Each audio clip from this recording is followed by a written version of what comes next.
You reign!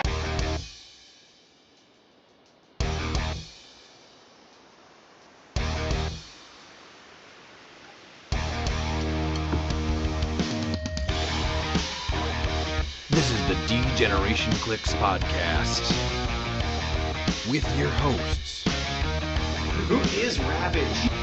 Ryan Ruckman, Ravage! Hand me that bottle cap. Miles Kane, Hand me that paperclip. Grab that twine. Gun wrapper. Daniel Schwab, We best friends, Asgard to Mouth, and Pete. 'Cause I'm just me.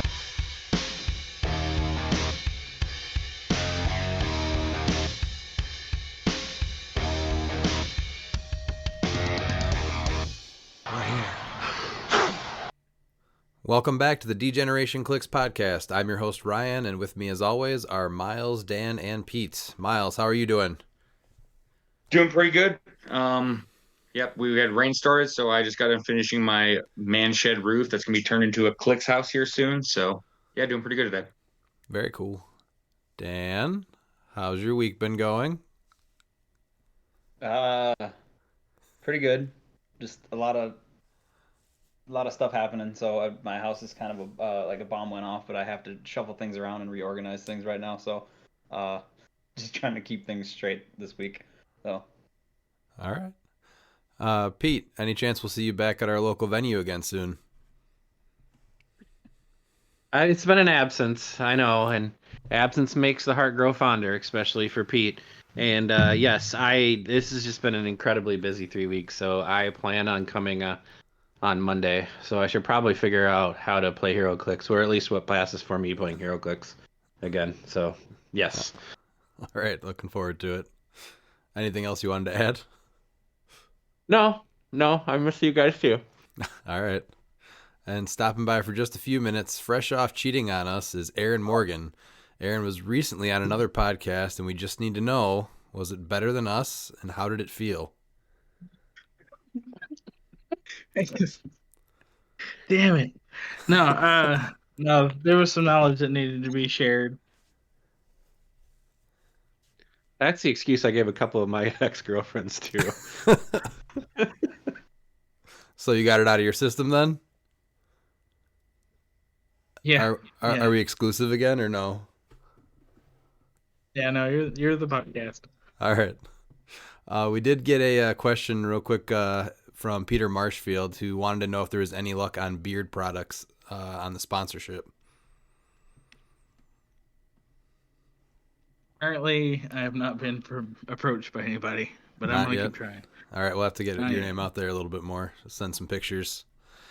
Aaron, just so you know, Ravage is the jealous type, so he's going to ask to go through your phone next, just to make sure. Yeah. Next time we see you. Do you know when we might get a sneak peek of the states map? It is in final production right now, so very soon. Is it already banned in Modern?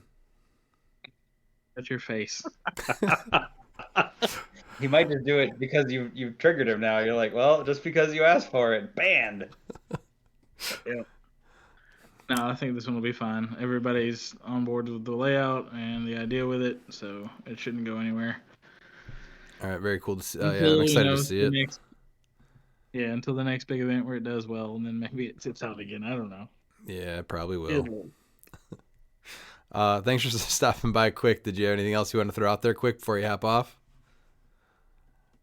Yeah, I found the mop lady. She's fucking dead. Oh, God. All right. Darn. I didn't even let you respond. What is that? That's the only way to do it. You have to like cut him off and then just be out. No, that was it. That was the way to do it. You know what? I might just leave the podcast like that from now on. All right. So we took the kids to the pumpkin farm over the weekend. That was fun. Then Sunday we actually got to relax. We played a little bit of the latest Mario Party as a family one more time before the new one comes out this Thursday. So looking forward to mopping the floor with the kids in the next game as well. There's not a whole lot of news, but we did want to plug Wes Robertson's charity event again in November. So that's Saturday the 9th. It's 300 Modern. And then Sunday the 10th is a 3v3 team sealed with Black Panther. And Black Panther really does look like a super fun sealed set. So play it in sealed while you can, since there aren't any pre-releases happening. But leading up to Silver States, we did want to kind of break down some of the bigger changes that were announced and focus on Silver for a little bit as we get closer to these events. As a reminder, States events can start running November 9th and go until December 30th. So look into where your closest states or provincials is happening and check that out on HC Units. This episode, that we're going to focus on one of the new rules that allows you to play one modern piece greater than 200 points as long as you have no more other modern elements on your force. So we took a bunch of pieces that were more likely candidates in that, and we kind of just all built accordingly. So Did we all build? I think we did, but we're going to find out relatively quick. So we'll probably be able to tell if people are building on the fly. I know I did my homework. Pete told me last night he did his homework. I did not. I'm building on the fly. All right, then Let's let's know start with right now. Miles. Miles, 300-point dark side. Let's hear your build for him. I didn't really build with him. I was All right, building well, with my let's start. star. Well, we're going to start with dark side. This is why we do our homework. Hey, I know. I'm trying. I'm busy. I'm trying to, make roofs. I'm getting roofs made. That's cool. Been busy. So you got 100 more points that have to be silver. What are you doing with it on 300-point dark side? All right, let's do what everybody else does, and let's just give them the liar ring and the remaker ring. That sounds good. So now we're at 310. I would like to get him to running shots, so we're going to go ahead and make it 385, and we're going to throw Starbrand on there, just so he has that running shot and +1 to his stats. We have 20 points left, so we need to figure out a TK piece. So we're going to go ahead and, is there a 20-point TK piece? I really don't know. I can't. I'm Gorilla Grodd at 10 points. If you're at 385, you would have 15 points, boss. Yeah, so we're going to do Gorilla Grodd at 10 points and the spin ring. So All right. That's it. That all probably good. beats All dark side. one team, I think, maybe, and that's in round 5. That's fine. You know what? I bet you I could win 3 out of 5 games with that team. Your bets are usually pretty good, so I'll take you 3 for 5. He's now known as 3 out of 5 miles. 4 out of 7. 4 out of 7. Yeah. All right, Dan, let's check if you've done your homework. What do you got for dark side at 300 points? This was another one that I did not build with, unfortunately. So I'm also going to be on the spot, but I'm going to make him Spider-Man family because I wanted to do that anyway. So it's going to be him and what is it? Him, Madam Web, and Spider Pharaoh. So that's like basically 400 points. I think, yeah, she's 60, and that's 30, so that's 390. So I help 10 points for 2 rings. I think I want to put the Energy Explosion ring and the Lightning ring on him.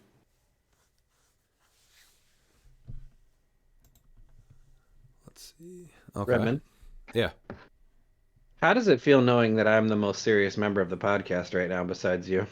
It's really throwing me off right now, actually. Hey, It's your time to shine. Pete. Darkseid is one of those figures that I'm not like prone to build with, so you'll have to excuse me that I did not do my homework on that figure. This was the only one I made I've been 2 doing for. my homework though for my videos. My other team built on how to beat Darkseid. In fairness, so All right. Pete, what do you got for dark side?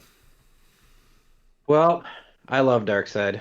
We all know that. But if you're gonna play a Tentpole, and they're gonna let you put 10 points on 300 Modern, you can't beat 10 points of the Soul Gem. That's gonna go on a lot of my builds tonight. I'm sorry if they all sound redundant. I built Cosmic, so Mama's Home, Dark Phoenix, Prime Q because dice manipulation is always good, and then I went with the Marvel Disney Plus Collector, the 25 points with the spin ring. So no leadership, but I'm not convinced I actually need it with only 4 characters, and 3 of them have Power Cosmic, and 1 of them is a Colossal. So that's what I did. Yeah, I think you're good with that. I actually made two builds. So the first one was Darkseid, and then I put the Spectral Ring on him just to give him the Precision Strike, and then Mr. Oz for the TK. Also Cosmic here, so then Dark Phoenix, like Pete just said. And one thing that I did feel like a lot of these builds, as far as the restricted list goes, I was grabbing the Black Shirt Scott Porter a lot just to heal. You obviously want that damage output with your one-man armies, but I think healing to make sure they stay alive is super important. So one of the things I really feel like is on a lot of these is the Black Shirt Porter, and then when I can add a piece that has like super strength, it's putting the new heart-shaped, what is it, herb? Heart-shaped bush? Yeah, the heart-shaped herb. On the builds too, because it's just a really good way to heal. And then if you have a piece with super strength, picking it up, it's kind of a common theme on a lot of my teams here. But the other, what's that? Not to be confused with the heart-shaped box, which was a Nirvana song. Yes, that is different. Oh, okay. Thank you. I did also make a more aggressive one. So Darkseid with the Power Gem, Venom Magneto for the double TK, again the Black Shirt Porter, and then both of the Proteuses from XDPS just for a little bit more barrier. So Yeah, I like that one too. I the reason for Collector is because he gives you the +1 damage, so you automatically are going to get the double healing with if you kill something with Dark Phoenix, she's already doing 4 also, so there's a chance to heal twice right off the bat. That's why I like that combination. So yeah, actually that's pretty good too. I do like that. Next, we have the Iconics Doomsday at 300 points. Miles, is this one that maybe you're able to build in the last minute and a half? Absolutely. All right, let's hear it. Absolutely. So we have Doomsday at 300. We are going to figure out we need some swap. Are you taking him off the build? I'm not. No, not him. I need to. My idea just completely just pooped because I'm not able to get the swap that I wanted. I was planning on getting him the Angler for phasing. So when you give him the move action, you can phase and then do the closest free. That was the entire plan. Okay. And I just got pooped because I had it on golden and not silver. It didn't work. So yeah, that was the original plan. So we're gonna flip it and we're gonna go Kryptonian. So we're gonna throw Mr. Oz on there. Kryptonian's strong. Kryptonian's where you needed to be. And we're gonna have World's Finest as the last 60. So you have World's Finest at 60, Mr. Oz, and Doomsday. Kryptonian. Now I'm not sure I can win 3 out of 5 games with this. I'd be lucky to win game 5. That's pretty rough. Yeah. Dan, what about you? Anything with Doomsday? Well, I went the different route because I was like, oh yeah, I know there's gonna be Myrn, but I don't really think Doomsday is gonna care very much about Myrn. So I have him, Venom Magneto, and I think I can throw CSS on here, can't I? Because he's silver technically. So yeah, one Carnage Silver Surfer, and then I have 15 points left for equipment, so I could do. I'm just not sure where my equipment sits right now. But I wasn't honestly sure whether to pack more support with Doomsday to just try to like beef him up with the last like 65 points of my build, or throw another attacker on there, and I made the call to like go with CSS instead. But just because if he doesn't kill something, I would think Carnage could mop it up, and then get him going to basically be a 175 point character instead of 50. So yeah, that's I have a question. Damage. What's up? Like when you pour a glass of scotch, you reference it by fingers. So would that be 2 fingers of support, or just 1 finger of support, Dan? it's a half a finger, actually, sir. That's not enough fingers out of you, Dan. It's always 2 fingers. Well, you're gonna get what you get. So either you are worthy of the full 2 fingers, or you get nothing. Wow. And that's what Dan Starting thinks off. of you, Pete. Starting off hot tonight. What do you got for your build for Doomsday, Pete? I went monster. I tried to make Superman Revenge Squad work and I couldn't figure it out. Just because it made me laugh as a keyword. So, but I have Doomsday. I have Venom Magneto with the Darkhold, Black Shirt Porter because I agree with Redman, healing is big. So anytime he's either taking damage or somebody's taking that token off and giving you flurry, I figure that's a pretty good balance. Avengers Infinity Groot with the 2 walking woods and the pog you give your opponent. And then I went with Spider-Man Beyond Amazing Legacy Carnage at 10 points just to get rid of some or affect some super sense rolls. I don't think you can. Or no, he did just rotate, didn't he? Never mind. Yeah, he did. Yeah, he Yep. did. He's already gone. Oh, yeah, so it's not a bad Thanks, 10 points to throw on there. Thanks, HC units. It doesn't even let Pete mess up. It doesn't. It's Pete proof. It's Pete proof. Are we sure? Are we sure it's Pete proof? It sounds like Pete and I are going to have some pretty similar builds here. I did Doomsday with Venom Magneto, except I really like the Cloak of Levitation on my long-range TKers. And then I put Black Shirt again, and then... Wait, What? I'm confused. Why the cloak, though? Doesn't he already have... Or no, he has running shot, right, on that 35-point line? Yeah, so just that sidestep, maybe being able to do a one of his TKs and then sidestep into the other TK. Yeah. It's something I put on Saturnine, and it really came in clutch in a lot of games, so I've kind of leaned into that a few times now. Well, that's fine, but that just shows how little I play Venom Magneto that I don't know what he has for powers on his opening click on his 35-point line. He's so good. You're going to see a lot of him. I'm sure I will. Black Shirt Porter also on the team again. I do really like that orange Proteus. Just being able to throw down a barrier here or there is really good. And then the Wendigo, the 15-point one. People are definitely taking damage with Doomsday in their face. And again, we talked about that heart-shaped bush. He has super strength on his first clicks. So just being able to carry that around, if he takes a damage here or there or gets hit to that stop click, he's able to just heal right back up pretty easily with that bush. So I think that thing it only comes so far we've seen with that prime, right? Yes, it only comes with the prime, yeah. As far as I've seen it, anyway. Couldn't So you that's- use the old terrain though? The one that just rotated? Couldn't you use that one? So you have to actually take a power action. Have you read the heart-shaped bush yet? I've been trying to avoid spoilers for Black Panther because I was getting really excited for our set review. Okay. I don't know how you're So I mean, avoiding them, I've seen some here and there. There's been some stuff, but I don't. That's another podcast. So this is the heart-shaped herb. So it's a terrain marker.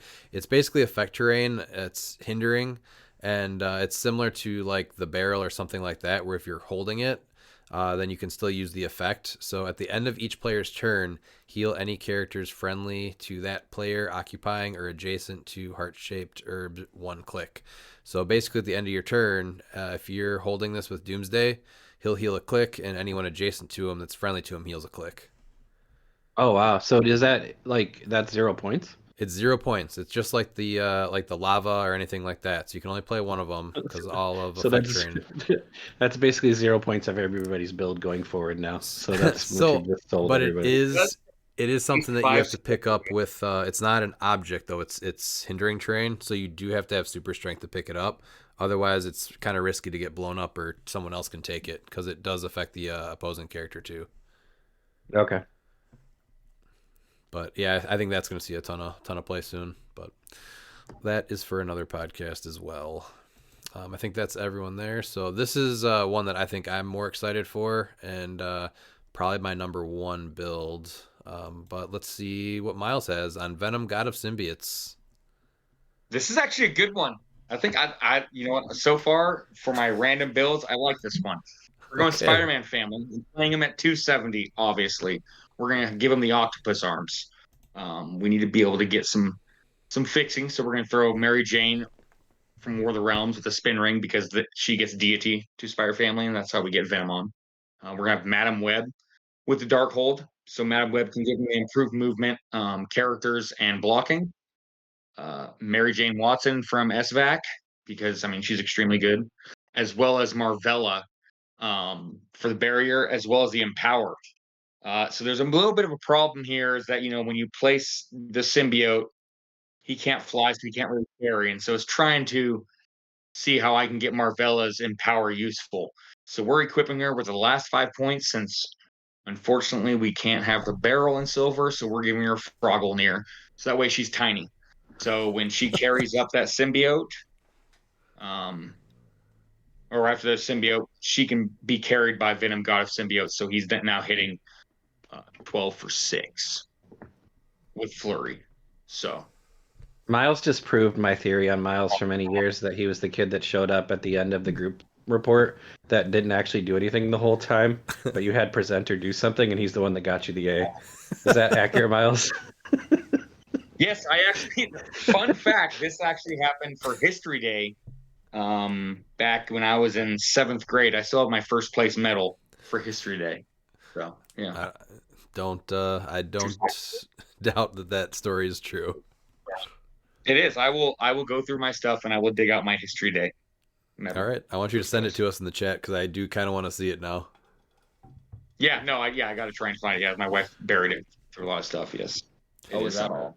Is that all? She just It's not in the refrigerator. Yeah, she was as proud of it as me. I thought it was pretty good. I think you should hang it on the refrigerator. Tell You and me. the mini Miles that's something to shoot for. Yeah. See what happens That's when you how apply yourself, kids, for 5 minutes of a group project. Use one of those letter M magnets for Miles. Yeah, and I honestly think this team is actually good enough to where, it's taking advantage of everything. I mean, Marvella with Frogglemere is big brain. Okay, I need to get that 6 damage. That's big brain. I like it, actually. It's big brain time, Miles. I really liked it too, actually. All right, Dan, what do you got for Venom? I know this is one that you did build for sure. Yeah, because that's my boy right there. Yeah. All right, so we went symbiote. We went the opposite end. So we have Venom got a symbiote with the black. Hey, this has got my own spin on it. I want to hear it. We've got Venom Thanos with the Silver Surfboard, because then I don't lose the downside of it. And hypersonic speed feels pretty good. So I know that's what they did the bike for, but this is 10 points cheaper or 5 points cheaper, and it's silver since I can't have any other modern elements. Then we have the rare symbiote for 30, because he's actually pretty good for 30. Like 5 clicks, double rollouts, decently hard to kill. We have the black shirt Scott Porter with the Liar Ring, so he's got a 10 range outwit, perplex, and he's got TK. And then we have the 10-point Carnage Colossal Retail Legacy, I should say. So I like that one too. I do like the surfboard on Venom Thanos. Dan cheated off of me. What do you got, Pete? I had also went symbiote. I should have known Dan was going to go symbiote. So I have Venom God of Symbiotes. Dan hates the Soul Gem. I don't. It's on Venom God of Symbiotes. Carnage Silver Surfer with the black symbiote for free. Venom Thanos with the Remaker Ring and Spin Ring, and the Legacy Carnage for 10 points. But I think I like Dan's better with the surfboard, if I'm honest. So I will say this: he does have Steel Energy traded, and he doesn't have any range. Is there a reason for the Soul Gem besides that? Just the +1 defense, or what? I like the +1 defense, and I also didn't realize he had Steel Energy traded because I didn't read the card very well, obviously. So I can rework that one, but we got some options there. I got 10 more points for my build right now. Okay. So the Ock Arms feels pretty good. That's Miles has sold me on it, so I'm now gonna cheat off of Miles because Jan cheated off of me. Man, I think it's a good. Wait. Who's the cheater? Since your version is like the copy one that's slightly worse. So wait. No. Yeah, you giving us the Kryptonian cut here, Pete? Is this the Kryptonian cut you're giving us? It's the budget version.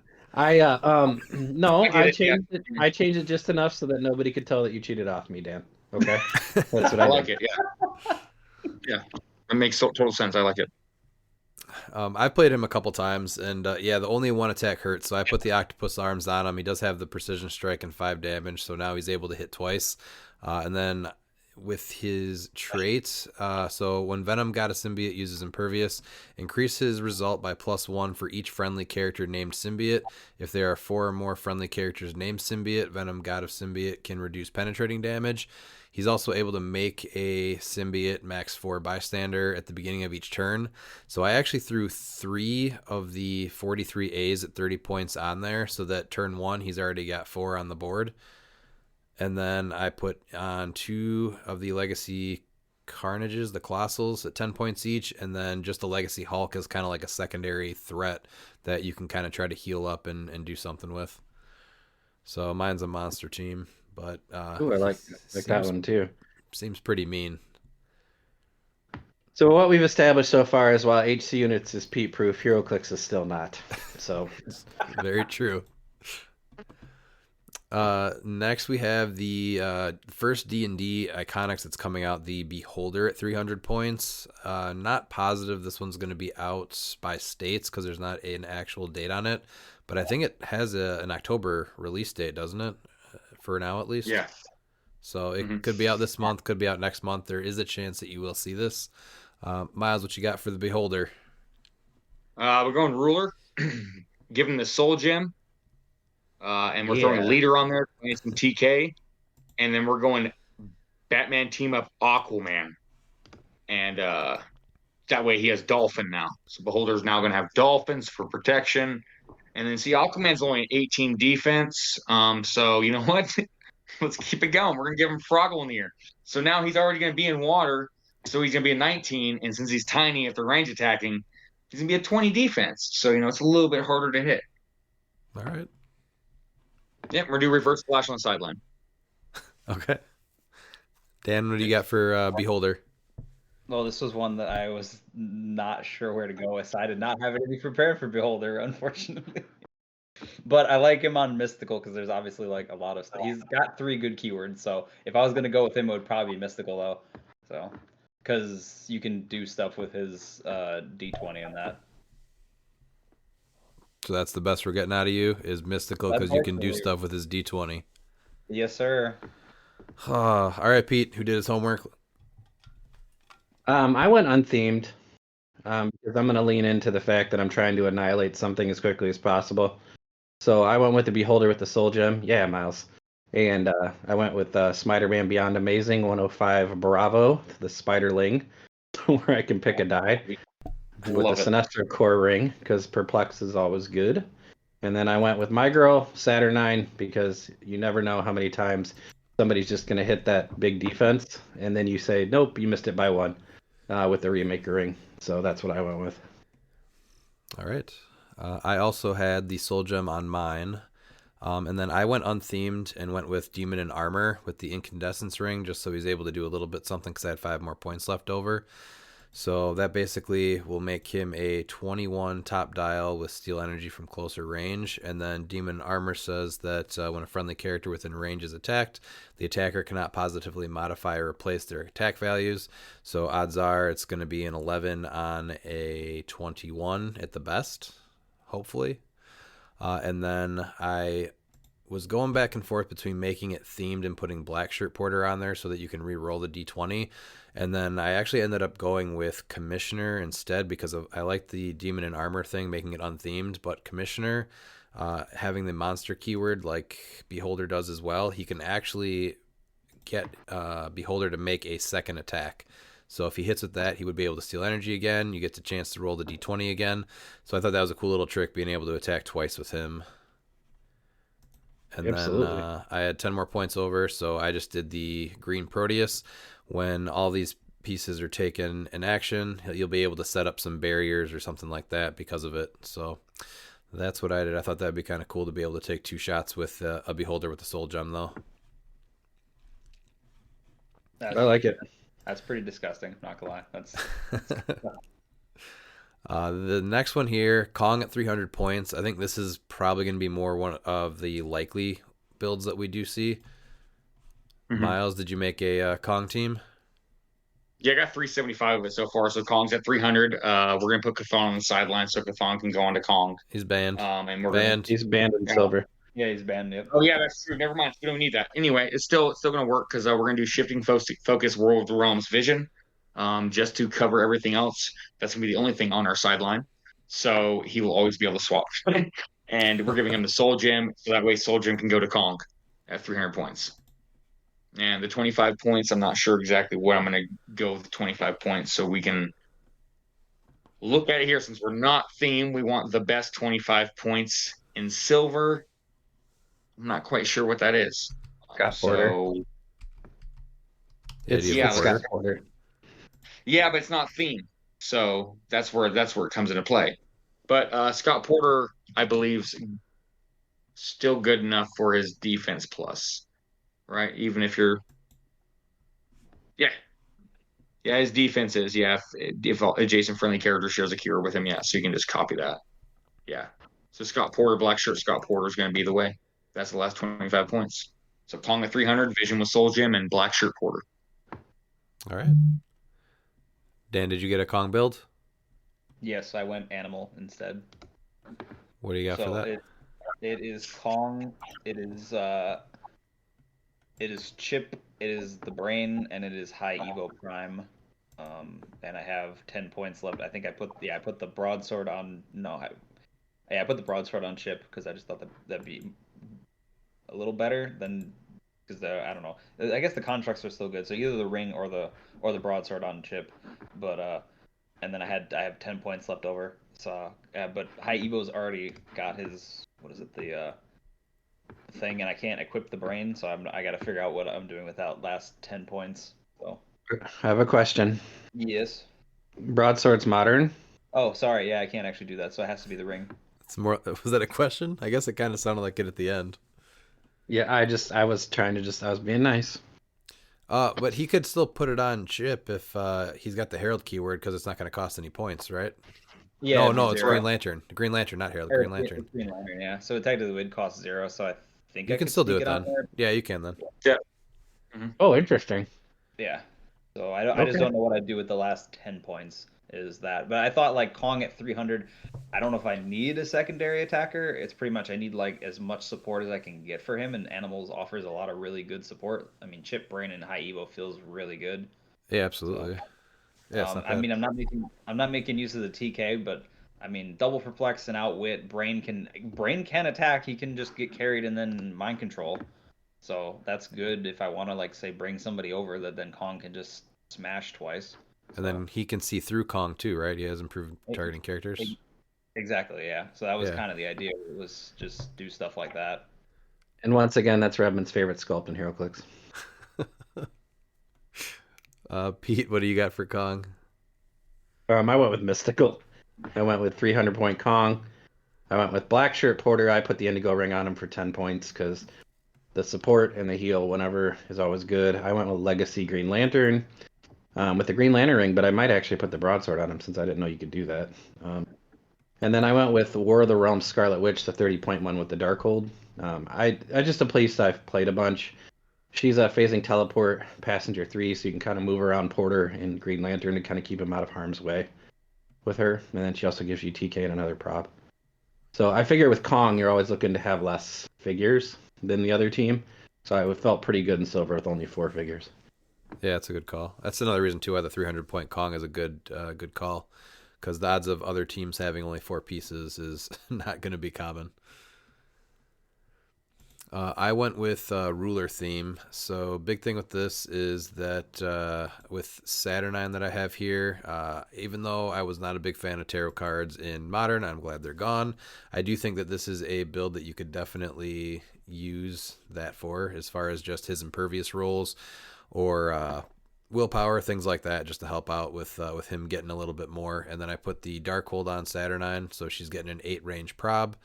And then Scott Porter with the Nightbringer ring, just to keep him a little bit more safe because I had 5 more points still. Give him the stealth and the smoke cloud, so he's always kind of safe.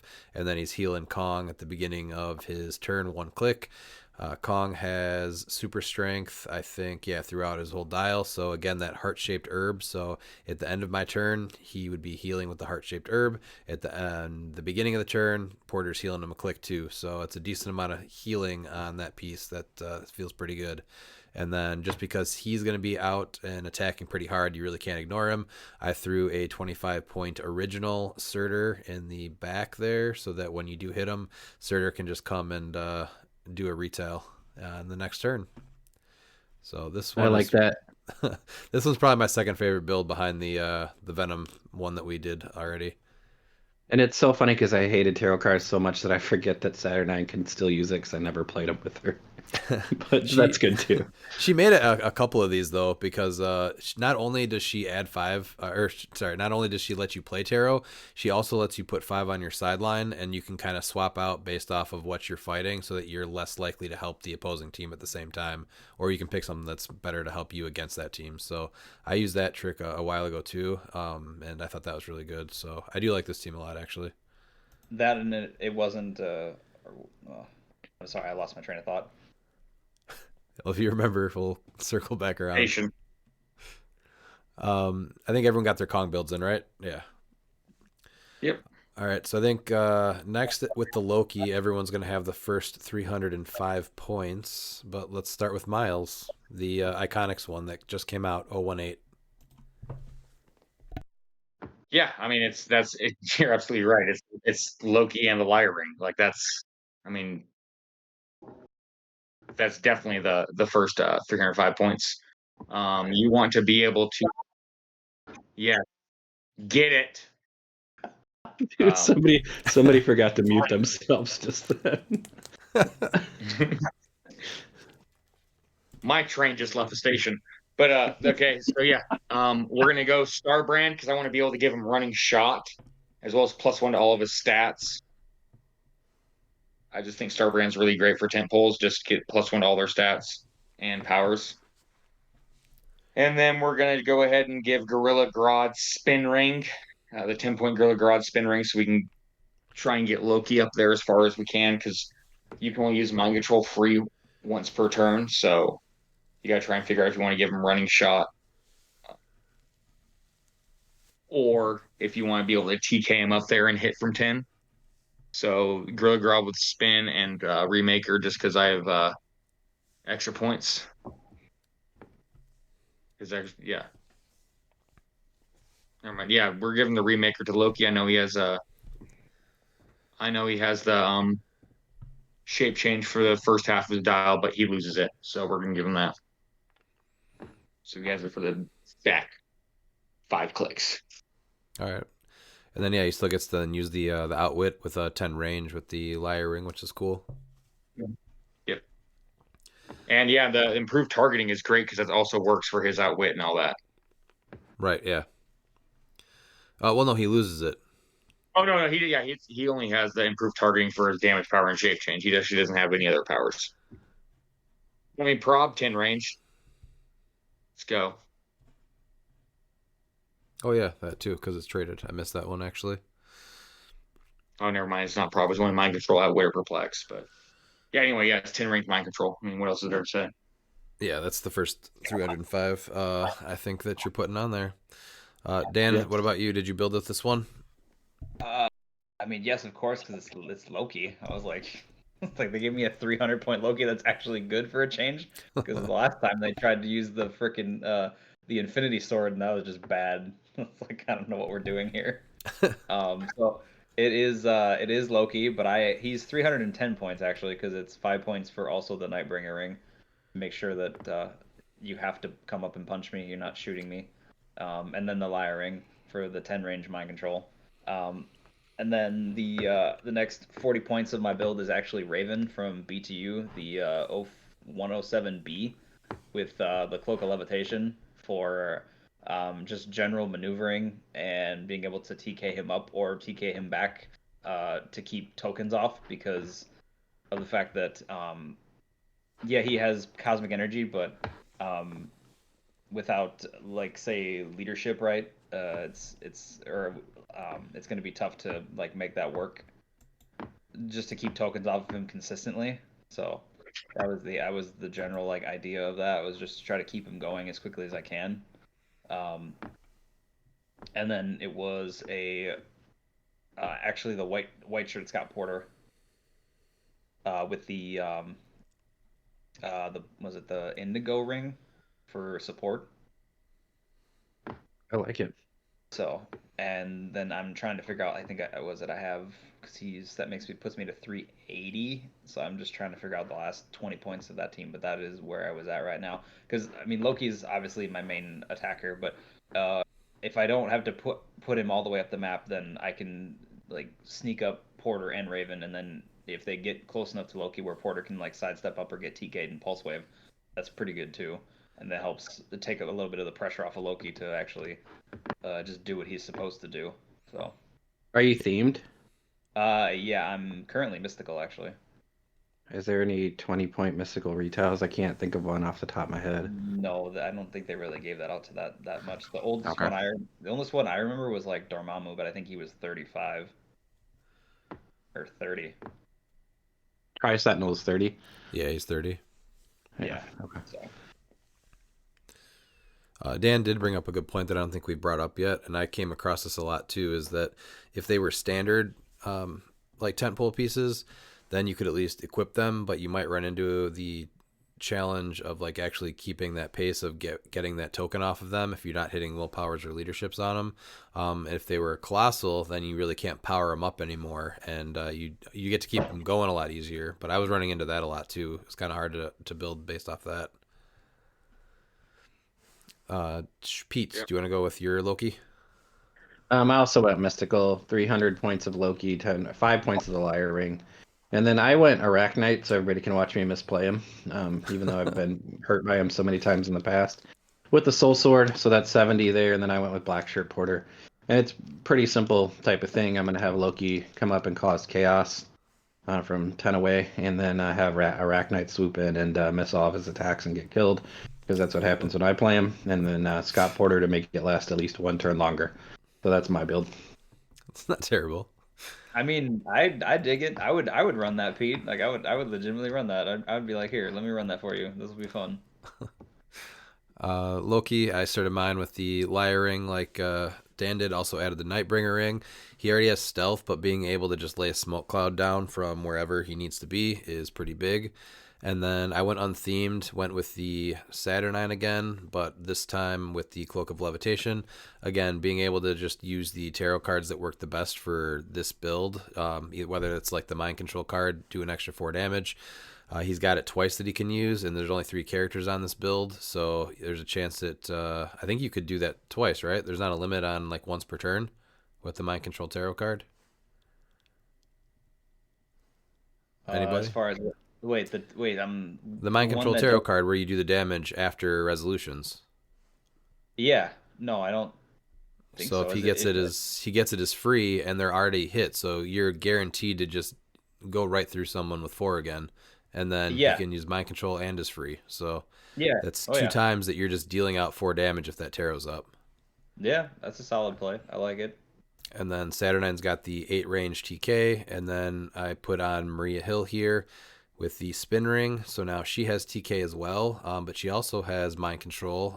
But the big thing with her is the Welcome to Pleasant Hill.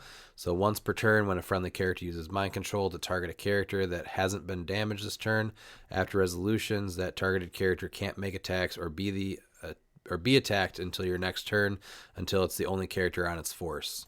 So Loki being able to take that 10 range Liar Ring and basically just use one of the Mind Control things to Mind Control that character and say that they can't make attacks next turn, I think is a pretty solid choice. Yeah. So that is what I went with there. That's not disgusting whatsoever. Next, I think this is the one I actually had the hardest time with. This is the Iconics Trigon. This is another piece that could be out in November when these are starting. So we did add them to this list. Miles, you got a Trigon build? I do, yeah. He doesn't get the Dolphin because he's not standard, but yeah, it's Trigon at 300 with BTU Aquaman team up card with Frogglnear. I don't know, they're coming a trend. Maybe I'm gonna build with it.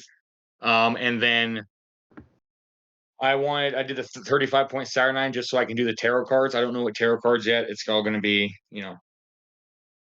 pretty big. But the reason why I threw her on there is not only does she get that you're able to increase or decrease the attack by 1, but at the beginning of the game, Trigon can choose her, and since she has a mystical keyword, she can use both his attack and his damage powers. So now she has Psychic Blast and Probability Control with an 8 range, and then Darkhold for her to choose Perplex. Yeah, it's not bad. Great minds. Great minds. Pete, if you had something similar, do you want to say yours? Yeah, the only thing I changed was I took the Batman team up Raven, the 50-point one. And I also had Saturday Night with the Darkhold and Trigon, and then I had Red Raven on the sideline. One of the things with Trigon is if the person dies that's Raven, he gets +1 to his stats for the rest of the game. So I'm going to be pretty liberal throwing that Raven at people to not only try to get Red Raven out, but also try to get Trigon his stat bumps. Yeah, I actually did something similar with that one. And again, yeah, Red Raven too. You're talking about that Rebirth one? Is that the one you said or no? No, I went with the Batman team up, but the Rebirth one's really good too. I looked at her also. Yeah, I really like the Rebirth one. So I had a version of that, and then I don't know, I just didn't like it, so I ditched that one. And then I was looking at a ruler one with Trigon and then a Magneto just to kind of TK him back and forth. But this one, I think, like I said, I had the hardest time building with, so I was not thinking that this one's going to be great, or you got to kind of just put a lot more time into trying to do the what is it, the KO thing, where he wouldn't take damage. So trying to find ways to mitigate that. Is there ways to give him Mastermind? I couldn't think of any. No, the only current way I would think of is with what's her name, but she's modern, Madame Xanadu. That's the only way I can think of giving out Mastermind. Okay, the only other thing I could think of was Iron Inquisitor, but he's banned right now, so you can't do that either because they're both mystical, so he could do it. What's his name? I mean, it's still really good because if he's the highest pointed character, he's just not gonna take a lot of damage. Right, So, but you're 'cause still dealing at 400 points, him being the biggest target. So yeah, that's great that that's going to happen, but at the same time, he's going to get hit again too, and you No, can always. he's only gonna take damage once. If he's the highest pointed character and he would take damage, if it's not the first time he would take damage, he doesn't. Oh, you know what? I totally read that wrong. Yeah, you hit him once and then he's like, yeah, you Except can't. Pulse Wave, of course. Well, yes, but still, I mean, Yeah. he's very durable. Like it's gonna be hard to chew through him. Okay. Yep. Never mind. Which is then. why I think sacrificing Raven is. I think that makes him just even worse to deal with. Because then you're essentially, for most of the dial, shooting on a 20. 19s or 20s until basically click 12. He drops to a 18, a 17, 18 with her if she's dead. And you have 1, 2, 3 stop clicks. So Yeah, so I like that way better too. And then you can't do the soul gem or anything, so you're probably doing Black Shirt Porter again, and then going. I like Venom Magneto for the TK out, TK back. he's 2x2. Yeah. Is he? Yep. Yes, he is a 2x2. Yeah, he's a 2x2. Yeah. I haven't seen this piece enough. All right, so scratch my that's build. why I This messed build up sucks too. for me. That's why I had Aquaman, and that's why I was changing it because I'm like, crap, Aquaman's useless because it doesn't give him Dolphin. Yeah, I thought about that too initially. I was like, oh, he's I thought he rural, was so like you Vaughn. could do that. Yeah, you know, Yeah, I was like, yeah. oh, that'd be cool. No, can't do that. Yeah, I thought he was like Cathan too. Okay. So scratch my build on this one. I do like what Pete was talking about, but I like the Rebirth Raven instead. Dan, what did you do for your build with Trigon? I went in a very similar route. So I actually went with so I went with Raven, and then I went with the Rebirth one. I put the Liar Ring on her because 10 range prob and perplex is good, and it gives her outwit, so she has all 3 support powers plus support. I have Trigon obviously at 300, and then I have APOC with the. I'm guessing I'm gonna go Soul Gem or a Soul Sword for 40 points for my leader, and he makes Trigon better on his back end clicks where he has blades. Because then to even do damage to him, he'll get a rollout. If Apocalypse is still alive, obviously. But it just felt worth it. Like Apocalypse is a leader, he's a halfway decent attacker. He can just phase up and hit something. And then I've got Red Raven on the sideline for when Raven does die, because I will just call her for Trigon's trait. But her being a really good support piece, she can help keep Apocalypse and Trigon alive. So I figured I would see. Sorry, I had 10 points, so I put the spin and the Liar on her. Now, did you say Genesis also? No, Apocalypse, the Grandpires. So then Trigon wouldn't get that rollout, right? Because it's only X-Men, and you would need Genesis Oh crap! to. I'm sorry, that's X. It's only X-Men. I'm sorry. I was like, Okay. oh, he has blades, so it doesn't work. Yeah, But that was something I was looking at too, but the points were just so hard to make that work, and it didn't seem worth yeah, it. and you can't cheat him onto X-Men because his 3 keywords don't match, so it won't really matter. Yeah. But he was one of the cheapest leaderships, and it felt good just to have him on there. Like it's like, okay, he's a halfway decent attacker. He's hard to kill, and um, he's a leader. So it was. I mean, I'm probably only taking 3 actions, but if I have him next to Trigon and if Trigon misses his willpower and I can pull a token off, I didn't think that was bad. No, that's a good combo still. Well, and you can choose him for the trait that Trigon thing of the lower points, right? So is there anything that he's gaining from that? Choose a friendly character lower point. They can use his displayed attack power. He's So already no up pen this side. high. Yeah. Yeah, or prob, either one. They're both good. Or wait, is it only the attack power? Yeah. Oh no, so he'll get both because he has mystical. He So has he'll mystical, get both. yeah. He'd get He'll prob. get he'll get to attack, or yeah, he'll get Psyblast and prob. That's not bad. No, No, not being at able all. to prob Trigon for sure. Yeah, that's not a bad build. Next is another one that I think will be one of the more likely combos, and that's the Deadpool Weapon X Wolverine, the Phoenix one. Miles, what you got for that one? I got him with Warlock, with Apocalypse, the Swordbearer, and Deadpool. And then the last 35 points, just because I think it's funny, is Gorgon, the regular 30-point one. Yes, Garrett, this is for you. I don't care if it's not a good one. And then we're giving him spin. All right. Dan, did you build with Wolverine? I did not, but it would have been probably fairly similar. Although might have gone animal again. I don't know. Animal's like really strong, so in silver for sure. So it probably would have been a decent chunk of support with animal for him. I would think like chip for sure on that build, but yeah, I wouldn't. I would think Warlock or anything to give him shape change, just to give him that extra rollout would be nice. So Yeah, that's probably one of the better ideas. Pete, did you get a full team with the Wolverine? Yeah, but I'm double checking to make sure I didn't do something stupid again. Well, there's probably something stupid there, so if you want to just start All right, reading, I can let you know what it is. Thank you. You're so generous. I went with Wolverine with the Soul Gem because he does not have Steel Energy. I had to double check that. He does have not. regen free though. He So does. there's a lot of healing there. And I get +1 to my defense. Yeah, see, Pete's making teams. I went with Dark Phoenix again, Prime Q because I love Prime Q. So anytime I can play him, I'll play him. Collector also for the same thing, the +1 damage with the spin ring to get TK on the board. And then I went with Mantis from Avengers Forever 015 because I don't have leadership. She provides a perplex, but she has a pseudo leadership with a rally die where you can just basically remove a die if there is one on there. And I certainly roll enough twos to have at least a couple rally dies on her so I can keep taking tokens off of things. Nice.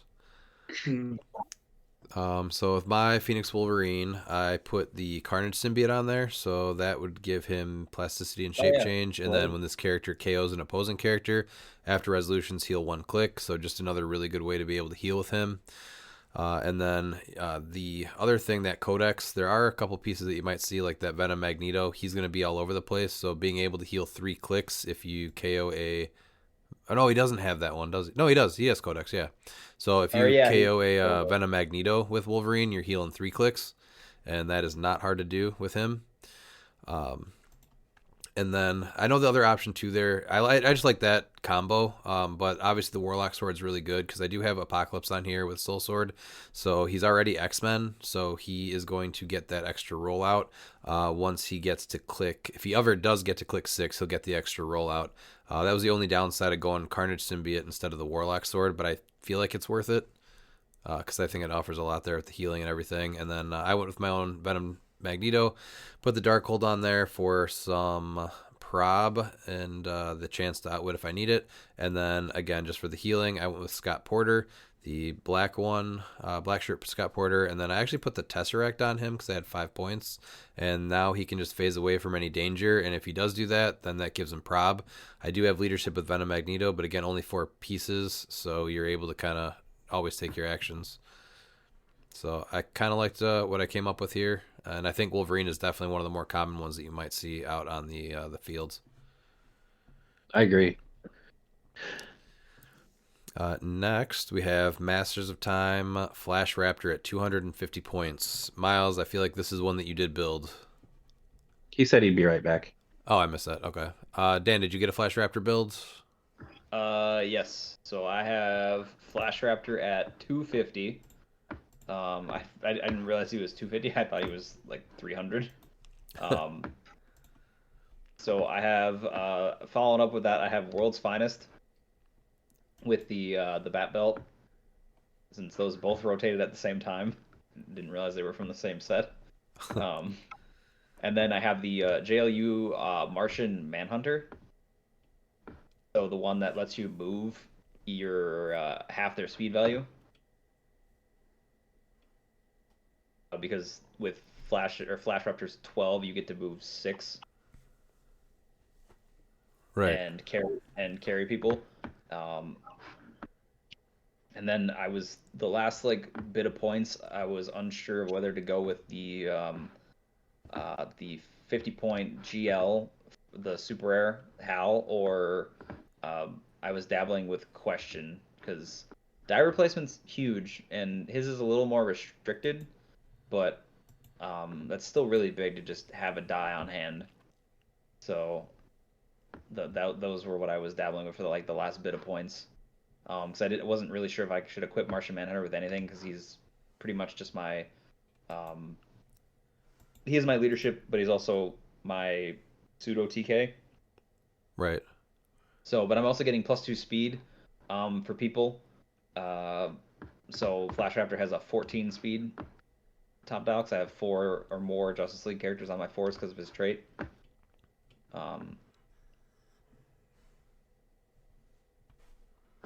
So that's where I was at with this. It was mainly just about just trying to beef up Flash Raptor, so I can I'm gonna hopefully guarantee I can, even on a big map, can probably get there first and hit something.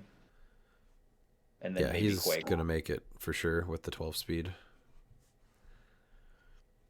So and then World's Finest is there for backup. He can just move and then make an attack if something's made an attack or used outwit. So I know how good World's Finest is. Harris has shown me that time and again. So, I guess just hey, I have points. Let's put on World's Finest. Right. No, I like that combo for sure too. Pete, did you get one for Flash Raptor? I did, and Miles is back. Oh, Miles, you can go with yours. Yeah, I went over it last week, but I'll reiterate it because this is probably what I'll be running. It's up there. It's Flash Raptor at 250 with Starbrand, because Starbrand's just good. +1 stats is perfect. Felix Faust, because you have to protect him from outwit. And then we have Ducky Deadpool with Spin Ring for Dolphin, because he does have Animal. So in the off chance you're playing against Merns and they put you on a big map, you at least have protection where they have to get close to you, and then you can just get them after that. Okay. Pete, what were you going to say about yours? I went unthemed. I like Flash Raptor a lot. I just think that one of the things is that he's essentially coming up and hitting for 4. And so what I was trying to do is make sure all 4 counted. So I went Flash Raptor, I went Cosmo. And he can carry Cosmo around, and you can choose what they don't have and bring Cosmo up with them. I also went with Felix Faust because I agree with Miles completely. You got to protect him. If you can't play him with Constantine, that's your next best thing. And then for my remaining points, I went with another attacker with Arachnite and the Soul Sword. So he is hypersonic though, so you would not be able to carry Cosmo up. Is that what you were planning? Yeah. Oh, I would have to figure out another way of doing it then. Yeah. Okay. Yeah, well, you could still... you can't actually with that team. Oh, damn. Well, that doesn't work at all. Forget it. What do you mean? You mind. just give the Cloak of Levitation to Faust, and then Faust can carry him. Yeah, I just have to readjust my equipment, so I'd have to not be Yep. the Soul Sword on Arachnite, so I'd have to figure something else out. So it'd be 5 points with the Cloak of Levitation on either Faust or even Arachnite, honestly. That's not terrible to give him sidestep. And then figure out 5 more points of something. So I ended up going animal and kind of similar to what you were talking about, carrying up with just Lockjaw and at least giving some options there. And then Black Shirt Porter to get that reroll on his Shape Changer Super Senses if you need it. And then the Ultra Humanite from JLU, always really good for 25 points. And then the JLU Gorilla Grodd with the Lyre Ring, amazing 15 points. So they can kind of stay with Lockjaw a little bit further away if you need to. Otherwise, you can fly Cosmo up if Flash Raptor needs to get in there. Because he does still have, as long as he hits, he's still going to Quake as free too. So yeah, plenty of options there. And he's got the Precision Strike on top dial. 14 attack, Precision Strike, Quake. That's pretty good. So... And like I said, that Black Shirt Porter being able to reroll the Super Senses or that Shape Change, depending on if the Super Senses was outwitted or whatever. So I like that. I did want to point out that I named all of my builds the thing we were building with silver, but this one I called Bro Silver. It has to be the only answer for Black Raptor teams. Team Bro. Yep. Solid. Protein shake, potato chip, it's all there. Welcome to the Bro-apocalypse, bro. Yeah. You say, hey, Pete, can you hand me that pamphlet? And you say, bro, sure. Mm-hmm. My mouse just died. If you guys want to continue with the next one. The next one is Mr. Mind at 250. Yeah. I'll start because I usually start except when I'm gone. Mr. Mind at 250. Yeah, that's start. We're gonna do Faust with the Cloak of Levitation because I love it. Deadpool to give him protection. Cosmo because that's just good. And then Ultra Humanite with a spin ring. So I just took your homework and I spun it and mixed it into the next team. Spun it with a spin ring? Yeah, well, Ultra Humanite and then Cosmo. I'm like, you're right. I like those figures. And you give him protection with Dolphin, which I think is extremely huge. Yeah, especially in this because that's one thing we haven't talked about yet is the Starro stuff. And if you're playing that with Colossus, Battle Fury doesn't save you, so it doesn't matter if you have a emotional modifier or anything like that. And so your best protection is Dolphin. So or stealth. If you can't be murned, stealth is your best friend. Yeah. Well, the Starro tech with Colossus is Mern unthemed. No, I know, but I'm saying if I'm not sharing keywords with Mern, then I can actually use stealth to save my butt from Starro. Yeah. But something to definitely think about while you build for silver for sure. Yes. Absolutely. Dan, what did you get for Mr. Mind? So I actually went Robot. So I went Mr. Mind. I went Magneto with the Exospecs, and then I went Mad Thinker with the Spin and the Lyre Ring. Which Magneto? The what's it called? The Danger Room one. 50 points. Ooh, I like that. Robots are good. The last little bit of points was where I was, because I'm trying to find. I don't remember the robot leaderships off the top of my head, so I was trying to find the robot leadership. Was where I was struggling because I don't remember which was the good robot leadership one. So. Yeah, I think that was a hard one to get it on. I really wanted to play your boy Prime Vision Pete, but I was gonna play him at 50, but then I saw Mad Thinker and I'm like, that's really good support for Mr. Mind for 40. So it wasn't. Isaac didn't give you leadership. The 50-point one. No, he didn't. No. Okay, I was just thinking. That was the one thing I was like, I don't know where. I think your best one is Master Mold at 25 points. Oh, okay. It's one of the cheaper ones. Yeah, that's true. I was trying to see who else. I guess Cyborg kind of pseudo works if he succeeds his willpower, right? I think can he take a token off of a friendly character? Or no, he just gives them powers, right? Yeah, you just give them powers. Okay. Yeah. Yeah, that was where I was struggling, was the leadership portion. I was trying to figure that out. Pete, what'd you get for Mr. Mind at 250? I had a hard time with this one, but I built Animal. So Mr. Mind, and then I went with kind of a classic animal build that I've played 1,000 times with Legacy Lockjaw to carry everybody around, the Prime High Evolutionary with Isotope A for free, Maggot with the Remaker Ring, and then Cosmo.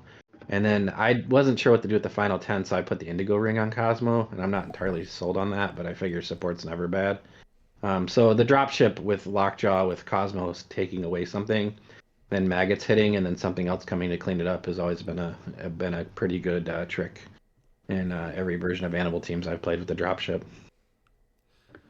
Yeah, I had something similar. So again with the Cosmo, I did put 2 Lockjaws on this one, and then gave one the Blue Lantern ring just so that I could get some Empower on Mr. Mind. And then again the Black Shirt Porter with Sinestro Core ring. Or no, sorry, I went White Shirt Porter on this time. This one for the extra attack because he is only a 12, which is probably not as good for a 250 point piece.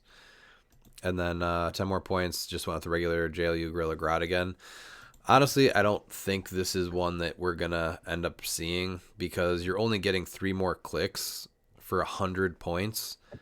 And then it's 1 more defense, 1 more damage, and then 1 more attack. And then you have charge instead of, what is this? What is it? Knockback? Force Blast. But you do get Pensai with a 5 range instead. So I don't really think that's worth the extra 100 points. So this probably isn't one that you're going to have to really run into. But he does do some cool stuff with the Mr. Mind on the card. Right, but he doesn't probably feel like you're putting an extra 100 points into to play him at top dial on a Temple piece or Temple team. I think you have to really like him, but that's why I like the Isotope A because the Perplex plus 2. So yeah, that would help him out a lot.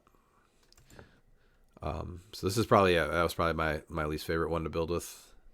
Next though is the Prime Rogue from Deadpool Weapon X at 250 points. Miles, did you have one?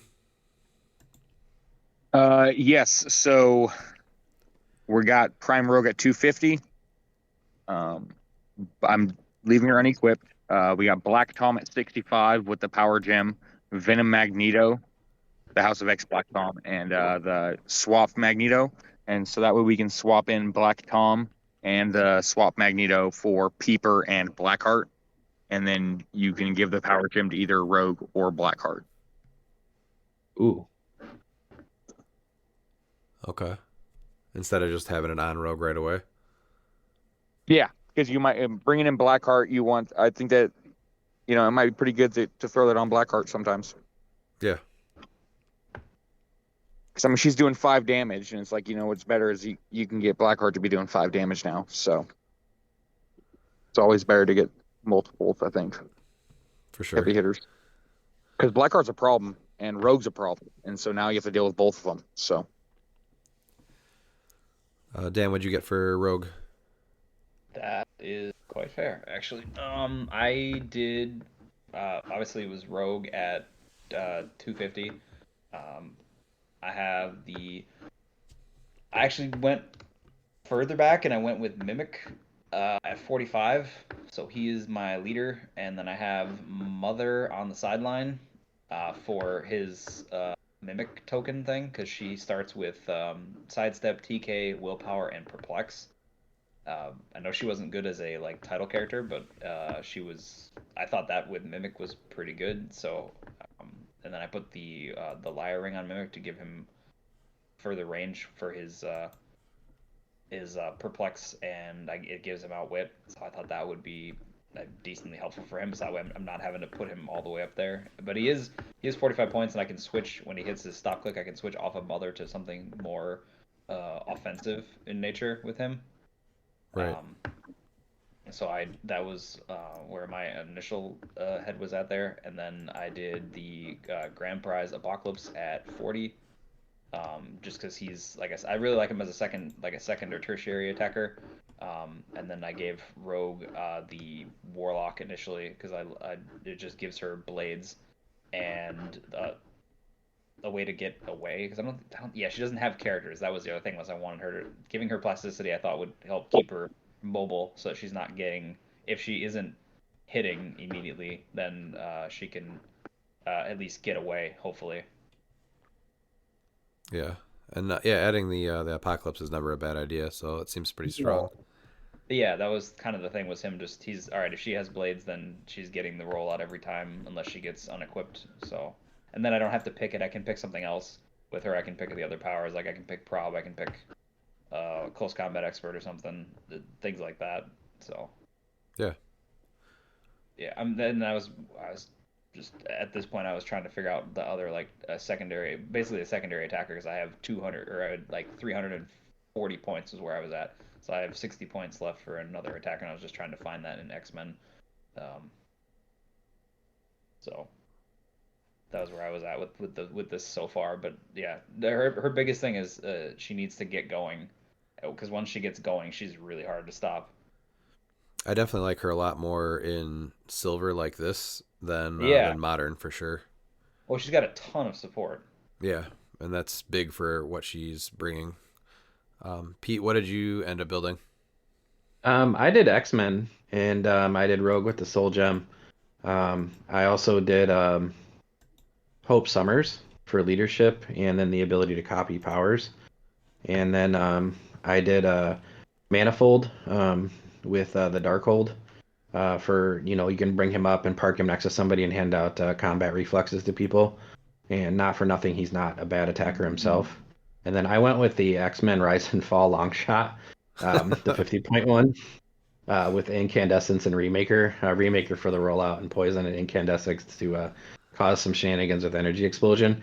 He's a really, really, really underrated attacker. I mean, I've seen that guy just absolutely do work. And so he's one that I don't play a ton of X-Men teams. I play against a guy that plays an ass ton of X-Men teams, but I've seen him cause me many, many fits. So that's a kill on sight piece whenever I see him, if I can do it. So Wait, which one is that? Just a rage kill.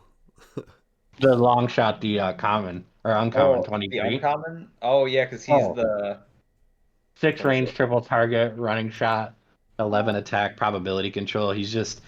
And his rally die is like, you're getting those rally dies pretty quick if people are attacking you. So, and dual 5s are crit hits. So it's just like, come on, man. So I like that. Was it, you said Incandescence and something else, right? yeah, just Remaker to give him something else to try to keep him around a little bit. But Yeah. not for nothing, he's hard to kill. So yeah. Yeah, I've had a lot of fun with that piece. Mostly it's play against Pete with that piece. Yes, it is. For my Prime Rogue, I went with Rogue and the Power Gem. I figured that she has super strength, so again, I'm using that heart-shaped herb trick where she can just carry that around the whole time so she can heal, and that would be better in this instance than the Soul Gem. Venom Magneto, I gave him the Darkhold again, and then the Black Shirt Porter just for another chance to heal, and the Tesseract just so he can get a prob if he absolutely needs to. Hopefully, that's enough that with the 2 probs from both of these guys that she can hit and start going off. But with the Power Gem, she's going to be a 13 for 7, and then she has some healing with Black Shirt Porter and that heart-shaped herb. So I think this could be pretty strong. That's what I was talking about, where I like this a lot better in silver than modern, only getting 50 points to build with support. Yeah, hearing about that heart shader, I would take off the Soul Gem and put the Power Gem on her too. That just makes more sense. Yeah, if you're just carrying that around. Oh, but you can use that because it's 0 points, right? Yeah, it's just 0 points. So you just pick it up, and now she's carrying that around.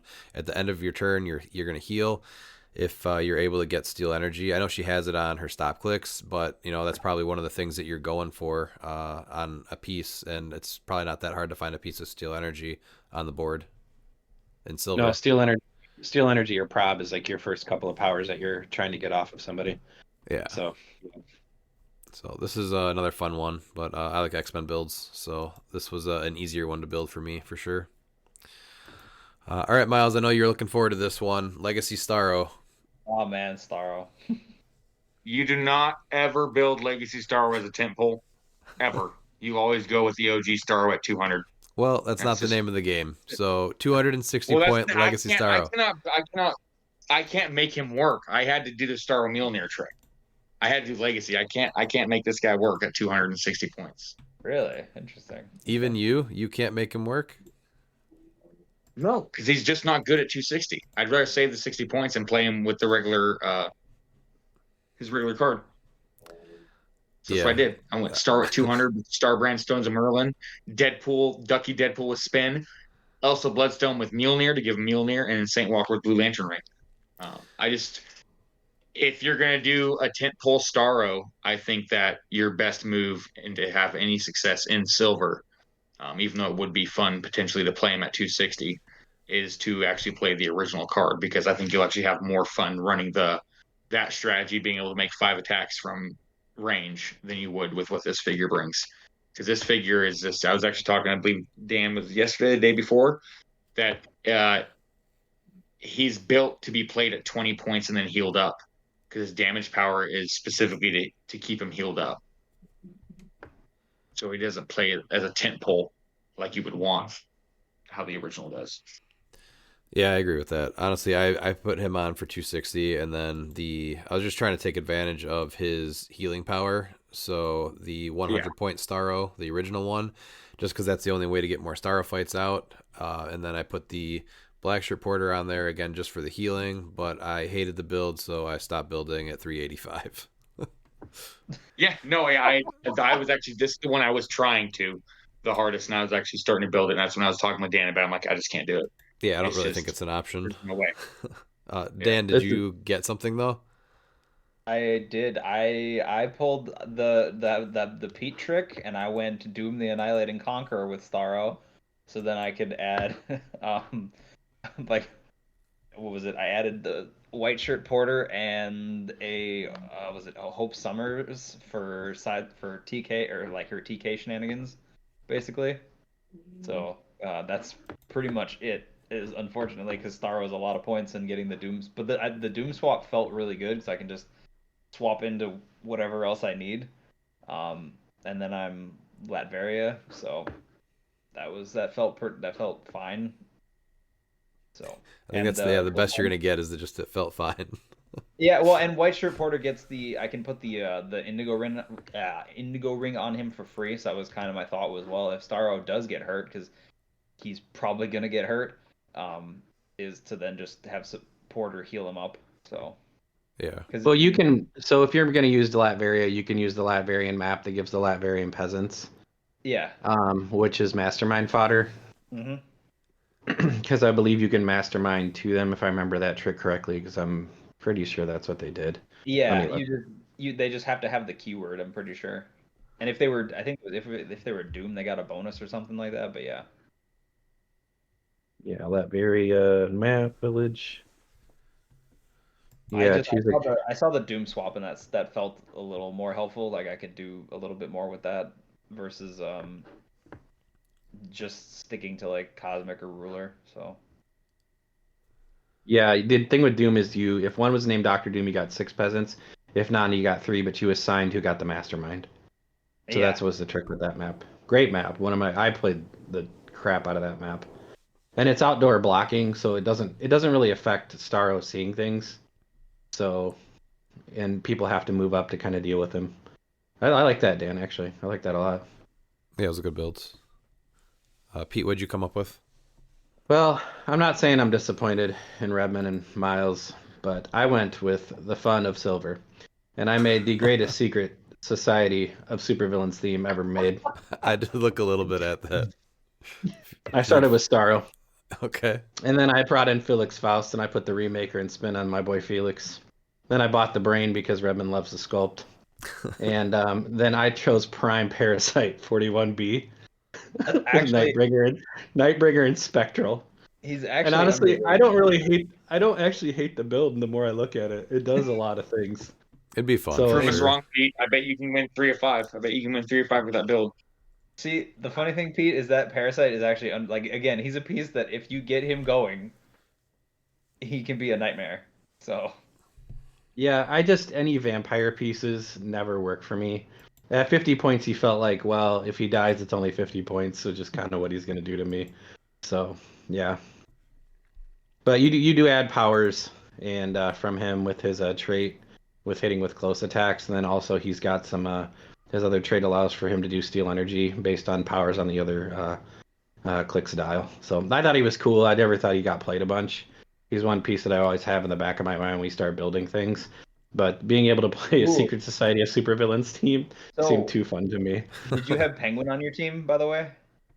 I did not. So I would actually. Oh, but he's modern and still. Darn it. Ah, dang it. That's because I was thinking because he's. If he played Starro Mjolnir, he could do it. 6 points. It's a better option, yeah. I was just thinking because I was looking for something that could give Starro like EE from like a friendly character, because then like Starro's triple target, I'm just gonna triple target EE everything, and hopefully just like murder some stuff because he's got pen side top dial for 260. That's what I was looking at as something I was trying to do, but. So after looking at the options of all brand. these types of pieces, what are you guys' feelings at just kind of running a style of team like this? It's an uphill battle. Yeah, I think it's a risk for sure. I think there's ones that are less risky. I think if you can get ones with like ridiculous numbers, top dial, like Kong at 300 is like what, a 20 something defense? Just Yeah. 20 at 300. Yeah. Yeah. Yeah, that feels okay. I still love Darkseid, and I like Cosmic Theme. I think Venom got a symbiotes is really, really sneaky and really easy to be built into good teams. And I just know Beholder's somebody's gonna break it. Beholder's gonna end up getting watchlisted or restricted or something. He is watchlisted. Yeah, there's something there with that, like especially in silver. I thought the Trigon build that I had was fun. I like the Rogue build. The other ones, the one I'm least confident in, honestly, is Flash Raptor and Mr. Mind. Those are ones that I really struggled with. Yeah, they were a little harder. I think Yeah, I one of the was biggest... missing the points because that's the biggest thing in order to keep Flash Raptor safe is he needs invincible. And you also need to protect him with the Dolphin. So yeah, the points just aren't there because you're 5 points short. Well, and kind of what we talked about with the Tentpoles is you can tell all of us, or all four of us, excuse me, have different things that we like to do in support. So like Miles having Aquaman come onto a ton of teams and hand out Dolphin, Redmond's support versions, and Dan's support versions are different than mine. I would almost always pack a die manipulator on in silver if I can get it. So Cosmic always gets a look for me. I'm still worried about just getting out actioned. I think that's one of the bigger things, especially at 400 points. Just having just basically getting bum rushed, especially on a small map. Just having dropship teams are just running right at you or TK'd at you, and then all of a sudden you're just buried against opponents. Well, the Maria Hill tech right now just shuts down Tentpoles.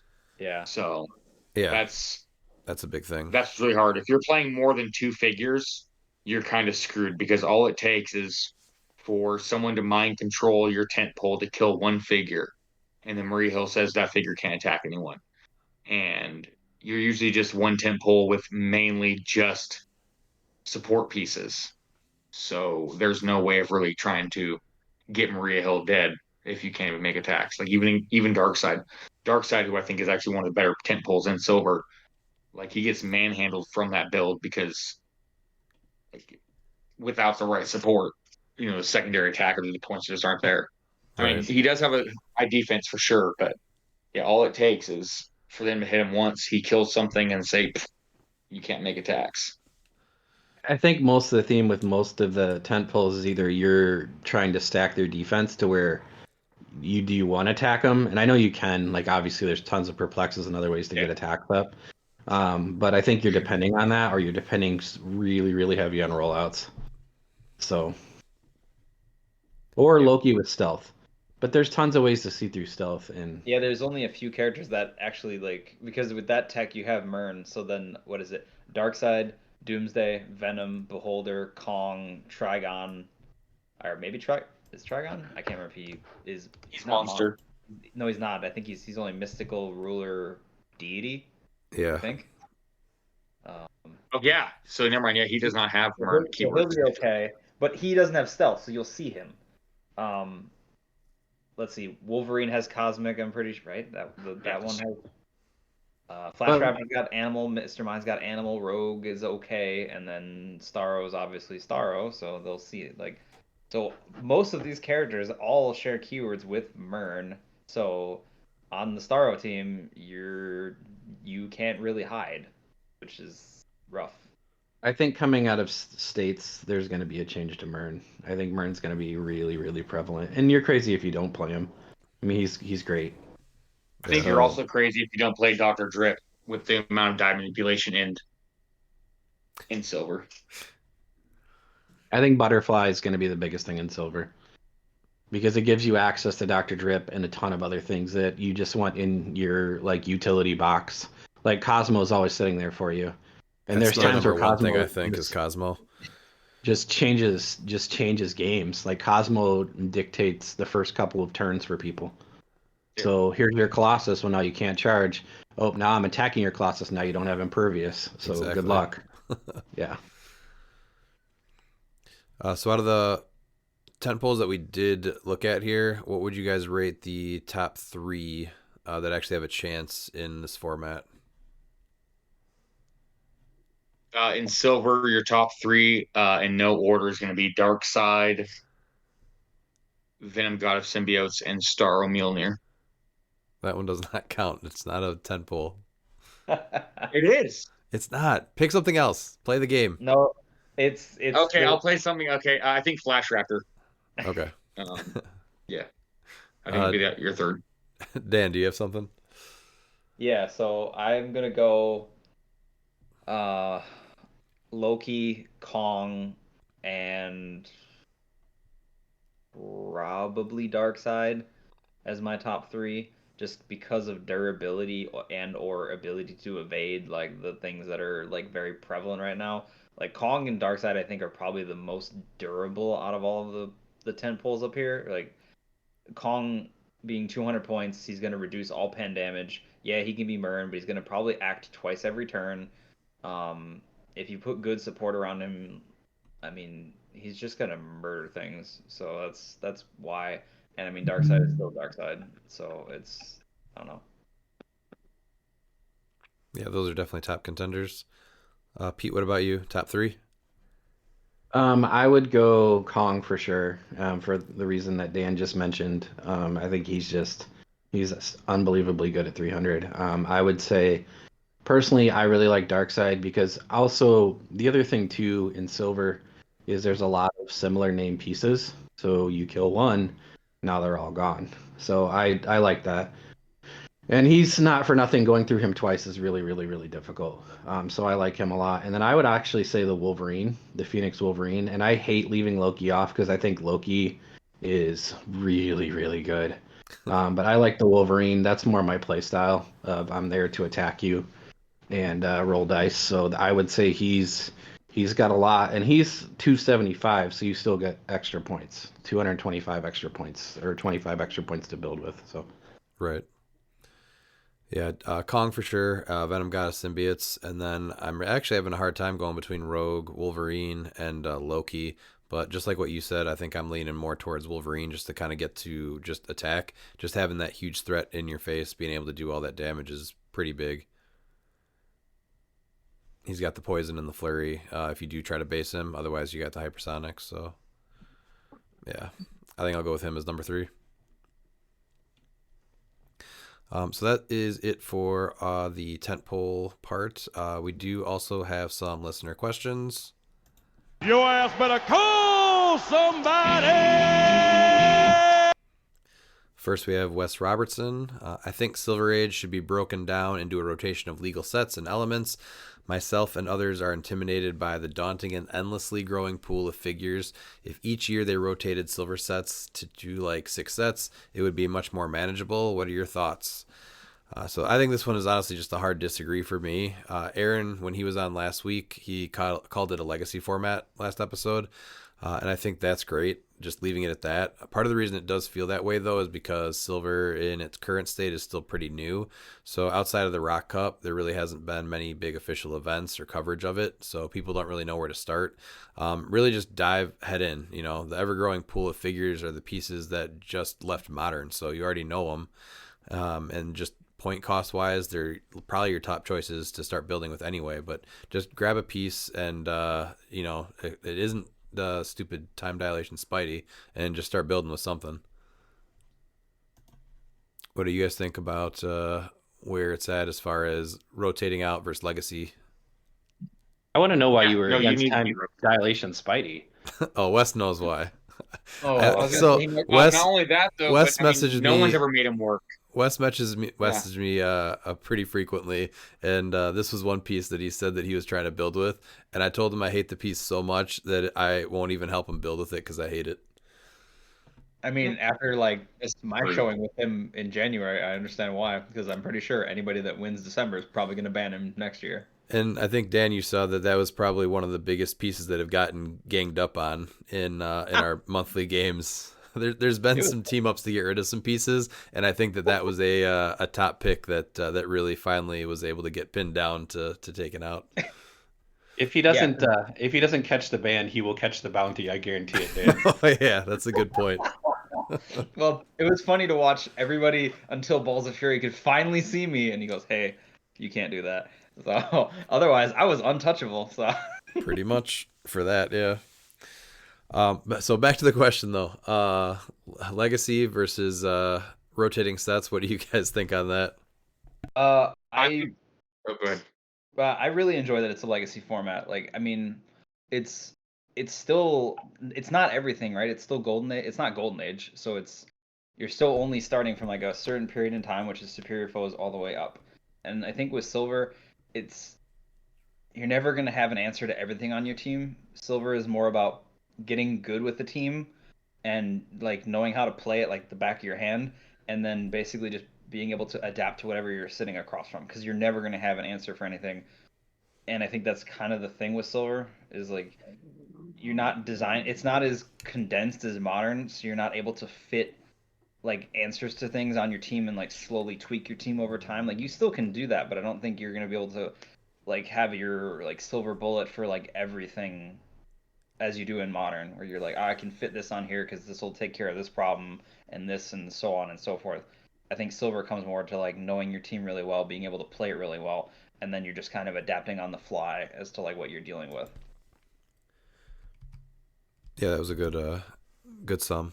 I have a really hard time when people are trying to say, so when I was at a cliX for 14 years, my first event in person was silver. And I wasn't intimidated at all by it. I was super stoked to be able to play figures that normally I wouldn't from this new format. And I went all in on a dolphin build that people laughed at me for testing against them and figuring it out. And it made me the king of dolphins. I went 3-2, barely missed top 8. And yeah, I've loved it since. You just need to tunnel vision it. Don't worry about what your opponents are doing. You play for fun. And if you get enough practice, that fun team will get you placed. And if you do well enough with it, you could potentially get top 4, even into the finals with it. But it's all about mitigating your weaknesses and making your strengths stronger. It's way more nuanced than modern. It's not an entry level format by any means, but it needs to stay as a legacy format so that people can constantly play their figures. And we pretty much have most sets outside of objects, like you can essentially say they're rotated. Nobody plays anything from superior foes unless they're playing a piece for fun. Hammer Thor outside of the objects and the retail, not really anything else is seen out of there. Right. So it's actually a pretty small pool of figures that's being played anyway. So you can pretty much look at anything Rebirth and older, you can pretty much ignore outside of equipment and then go from there. So realistically, it's that much smaller of a pool. And honestly, it's just a fun format to talk about because when you're talking to your friends about it, they might come up with some random piece from 5 or 6 years ago that does make sense to play. Yeah, a piece that sucked when it was modern, and all of a sudden it's seeing play. Right. Like that Maria Hill we never saw really play in modern, and all of a sudden it's like she's like this amazing tech piece to make a silver team ridiculously good. Like a piece that never saw play when she was modern. Right. Like that's what this format is for. Yeah, that's a good example. Pete, what's your professional silver opinion on that? Well, I am no one to say it's Silver Pete. I get Wes's, I get his apprehension, and I get the overwhelmingness. I think I agree with Dan, and the one thing I will say that I think silver does lend itself to is if you like a certain piece or a certain style of play, you can see what comes up in modern and adjust your silver team over time. I think HeroClix needs a legacy format, and I think this is the right one. And I think that they will be responsive and addressing things. You got to let go the worry about the silver bullet. It exists for your team somewhere, and so what are you really looking for? You're looking for to not run into that in the top 8, right? So that's just luck of the matchup and draw it sometimes that you're going to run into the bad matchup in a round you don't want, but you have just as equal an opportunity to be that bad matchup for somebody else. So I think don't let it intimidate you. I think go play, have fun, and it'll let you look at pieces again. Like there's tons of pieces we didn't even mention that get a look from me in silver, like Dario Auger, 50 points on Monster. He's great. He's great, and it does so much, and he does something unique. And there's something there on Monster teams where you can fit him on because he's leadership. He's out. Is he leadership? I think he's leadership. He's not leadership. He's out. He's not leadership. He's outwit, prob, and TK. And oh, by the way, you don't have team abilities now, so your power cosmic doesn't mean anything. So, yeah, you've used that a lot of times, very well. I know. I remember the first time I played him, you immediately marched over there and murdered him because you're like, "Oh, he's got to die," and I'm like, "Why the hate?" And it's like Pete's like, "Oh, that was me." Yep. Nah, that's a favorite piece. So. Question 2: Who is the hero and villain in the 80s? The plumber who traveled through the sewer pipes jumping on and kicking turtles, or the teenage turtles who learned ninjutsu and came from the sewer to fight a walking pair of scissors and eat pizza? The Ninja Turtles will always be the heroes, and Mario is only a villain in the eyes of the Koopas and the Goombas that were maybe minding their own business while they walked into green pipes. Do you guys have anything else to add to that one? Yes. I think there. Yeah, go ahead, Pete. Go ahead, go ahead, Miles. I can't wait to hear that. I'll finish. Yeah. So there's actually only one true hero from the 80s, and the Turtles win that, obviously, but there's only one true hero and one true villain, and that's Bruce Leroy and Shona. Bruce Leroy catching bullets with his teeth. Catches bullets with his teeth. That's all I gotta say. Great, thanks. Yes. Pete, what were you gonna say? I think like all great comic team ups, Mario and the Turtles would have fought at first. Then they would have united to take down both the terrible, terrible Bowser regime and the Shredder and the Foot Clan. That's my opinion. That sounds like an amazing movie. So, but the Bowser has to be Dennis Hopper, correct? Yes. Sure. Yes. There's no other Bowser. Well, I did enjoy the musical Bowser from the last one. It's pretty good. Dennis Hopper. Yeah, Dennis Hopper. Can I get Dennis Hopper doing a musical? I'm sure if there. Yeah, I mean, he pretty much did anything for money. I mean, he didn't really turn down any roles. So, Dennis Hopper. We assume you listen. Slide into those DMs. He's never mind. I'm going to respond to you, Pete. Damn it. Oh. Yeah. Well, he died 14 years ago. Well, we got AI now, so we could get Dennis Hopper back. Yes. Dan, were you even born in the 80s? Nope. I am a child of the 90s, but I will say the Turtles are dope. Mario, I'm sorry, you're going to lose out on this one. Just like you never had that original like Nintendo run, did you? Then of playing Super Mario. No, I did. I was not that young. I'm a 92 child. I'm not a mid 90s kid. I at least know what that is. Okay, so you're like a Venus de Milo is your Ninja Turtles. Wow, that's a terrible analogy. But you know exactly who he's talking about. So yes, because I'm. That's a great question or topic. Name your top 4 characters from the Ninja Turtles that are not the Ninja Turtles. And Dan's number 1 is Venus de Milo. Yep.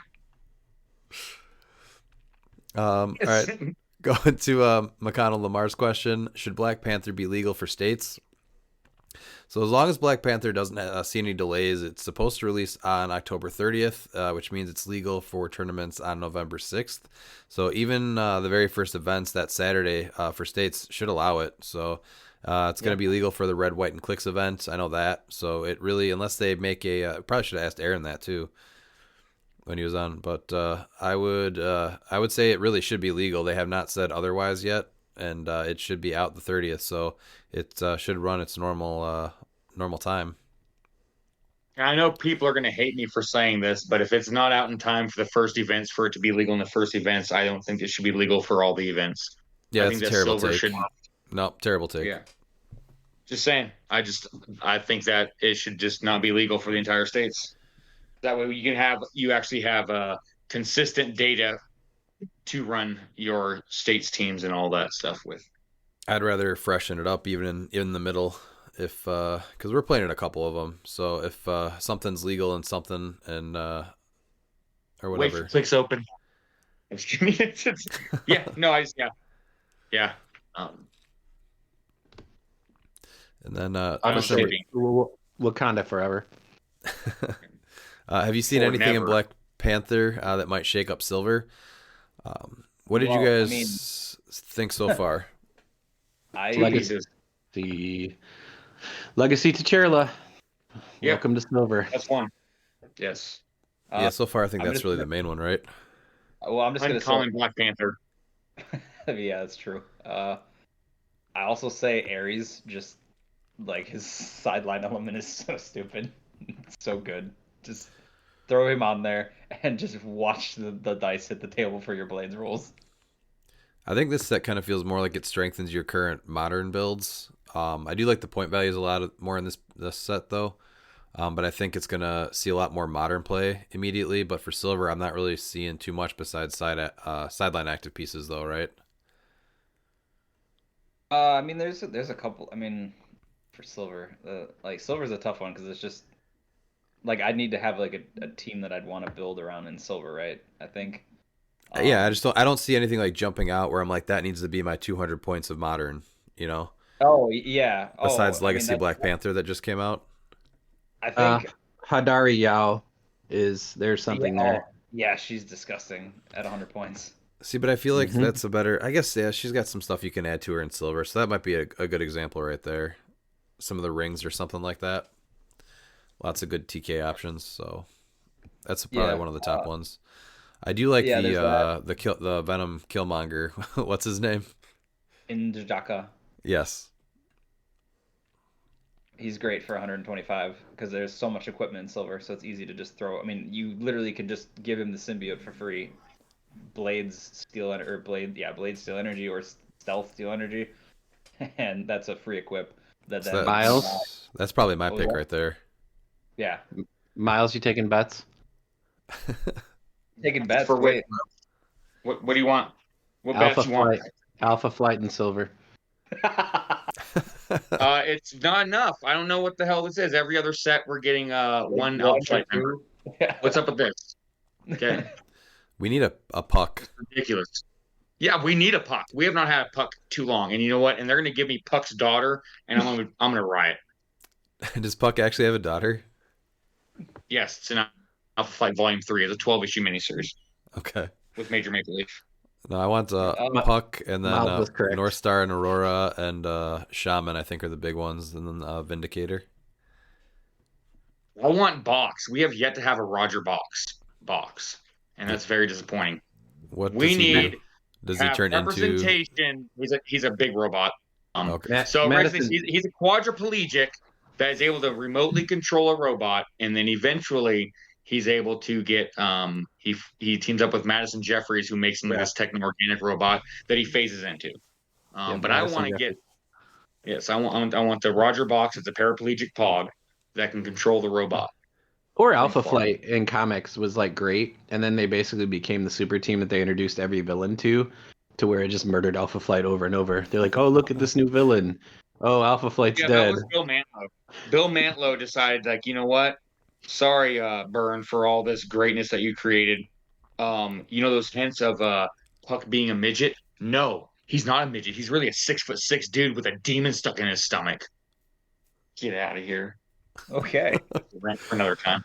I just remember when they sent Alpha Flight after Immortal Hulk, and I was like, nah, this isn't gonna go well for them, and then it just proceeded to not go well. So this, like I said, took a little bit of a here's a turn. villain.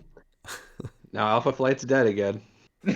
Well, I mean, it was Immortal Hulk, and it was already like a dark comic, and you're gonna send that Alpha Flight after him? Oh, there's a lot of like pent up anger towards the way that Marvel Walt Simonson like killed Marina off towards my Alpha Flight because I loved Alpha Flight as a kid and I'm like, what are they doing? This is ridiculous. Just because they're from Canada, leave them alone. I'm with Miles. That was a nice Alpha Flight tangent. Is there any I could other? go on.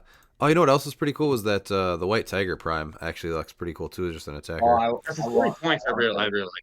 Yeah. She is awesome. I love that idea. Like she's so cool. Is there anything else though besides Hidari Yao or I really like that one that I mentioned, Najatka. There you go. You're kind of close. Yeah. You have to be able to say it correctly to play it. Venom Killmonger. Venom Killmonger.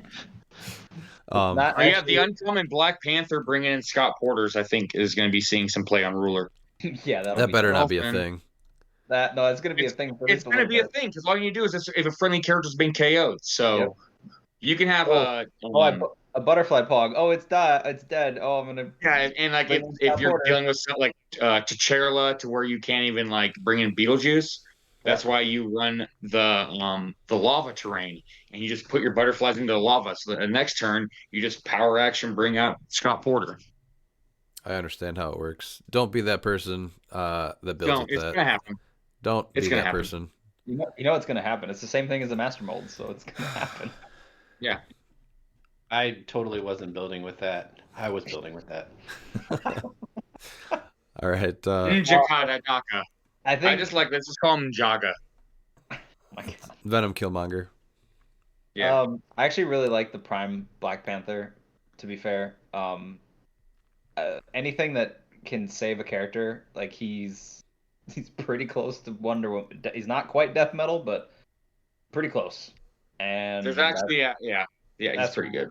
That's real good. So I mean, does he have Warrior? Yes, sir. Oh, he's on my warrior. He's on my warrior build. Look at who's got two people to make bad decisions with now. I mean, that's what you do, Pete. You pack Pulse Wave and you make bad decisions. That's it. Arnim Zolas, that's gonna be my serious choice for who can cause problems in silver. Okay.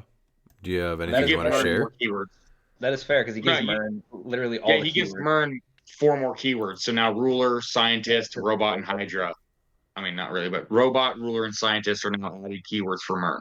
This is even more important why the Secret Society of Supervillains team is going to see play. Yeah, because a couple of those guys were also cosmic, so Mern's just like, hey, I see you. Shoot at him. Yeah, and you give him Dolphin to protect them, so that way now you can give Monster with Batman team up Aquaman. So now you don't have the Butterfly in Mern, so now Mern can be main force. So you can bring in other figures for Butterfly. That's a lot of points for that, because that's 175 points, but... You have 400 points. I guess. You still have 200 points to screw with, then. It's still fun. You know what? I challenge you. I challenge you to beat that team. I will make it. Without roll 20 dice. I apparently don't want to play roll 20 dice either, because rolling 3 6s just felt I understand it's a lot of points, but you have to look at is that with silver you're able to mitigate that. His 75 points in modern, he's just not good enough. We'll talk about him during the set review, but what he brings in silver, especially with scientist, robot, and ruler, giving Mern those extra keywords is just extremely good. Since I've completely lost track of what the question was, I just want to say, having listened to some of the Roll20 games between Miles and Dan when they're over turn 2 because Dan's Roll20 dice are worse than his in real life dice, is just disgusting. and by worse he means like just I rolled 3 6s on against Miles with blades and did 18 damage in one attack. And I set up my Alpha Strike just to miss, and I'm like, oh, I roll a 4. I need a 6. Oh, I roll a 5. Yeah. Discord dice from now on. I'm down with that. So. All right, moving on to Ricky Prignano's question. Using Butterfly to try to optimize Major Logan's chances of having characters that share a name. So I think that's the only way you play Major Logan. I went with Death Metal Wonder Woman, and even though I don't really think they're the best options for that, if you're trying to optimize it for Major Logan, I threw in Sky Tyrant, Venom Magneto, Saki, Genesis, Felix Faust, Commissioner, and Green Man. What else did you guys throw in there? I was trying to think of the most common pieces that you're going to see on a build. John Constantine always deserves a look. So being able to just, hey, I'm the only one that can use prob is good. I think Mern, because people are going to be playing Mern a lot. Most people are probably going to have him as butterfly swaps. Yeah. But yeah, there's a lot of good stuff. I mean, it's really hard right now to know because we haven't really had those modern games in yet, especially with this set, to really decide what the meta is going to be. You can be scientist because they can just ebbs and flows of it, and so I'm waiting to see exactly because it should be Death Metal Wonder Woman, but for some reason she never sees the amount of play that she deserves. She's on my modern team, and she's on my, and she's potentially on my absolutely, yeah, but she's just not on enough teams. Yeah, is a crazy thing. Oh, you know what would be another good one is Per Degaton. There's a good chance too. Yeah. So I honestly went to HC units and went to the meta and Silver Age, and then you can look at the top pieces that people are building with, and honestly get a good idea of what your best options are, and then just throw those on your sideline. Since as long as they're 50 points or less, right? Yeah, 50 points or less, and then you can only have 4 modern and 4 silver now, though. Yeah, no, I get so that. Keep that in mind when you're selecting. Yeah, I was just thinking more or less like what it's got to be 50 points or under. So like, and how low do you want to go? Because I wasn't sure of how low I wanted to go on that. Yeah, that's a factor too for sure. Because you can throw, and I don't know, that's probably not where you want to throw your Scott Porter on the sideline either. Do you guys have anything to add to that one, or is that pretty much the biggest one? You said Cosmo. Yeah.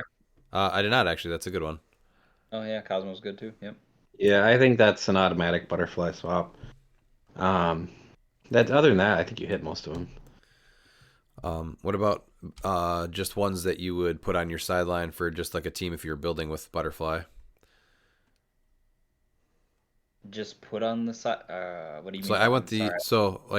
I went with Death Metal Wonder Woman, Major Logan, Caveman Wally West, in case it's a Super Sense heavy team. Just being able to turn that off. If it's a team that's going to heal a ton, the Elsa Bloodstone from Wheels of Vengeance. Yeah. Right? No, she's. No, she's next phase. Next phase, yeah. Yeah, okay. next phase. Yeah. And possibly even that Kingpin that Lad turns off willpower. Yeah. Legacy Lightning Lad, I think, is an exceptional call-in for Butterfly as an attacker, especially for range.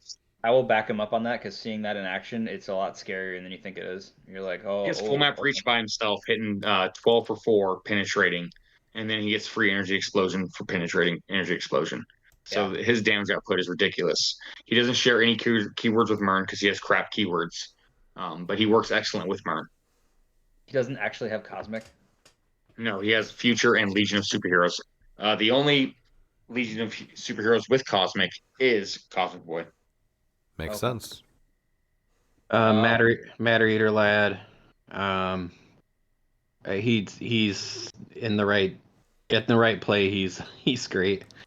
I think Hope. Well, in Silver, Hope Summers I think is actually another good swap in. Oh, absolutely. Giving her access to the butterfly swarms to make range attacks through them is huge because then you're not like she can be both a support piece and an annoying, like somewhat attacker.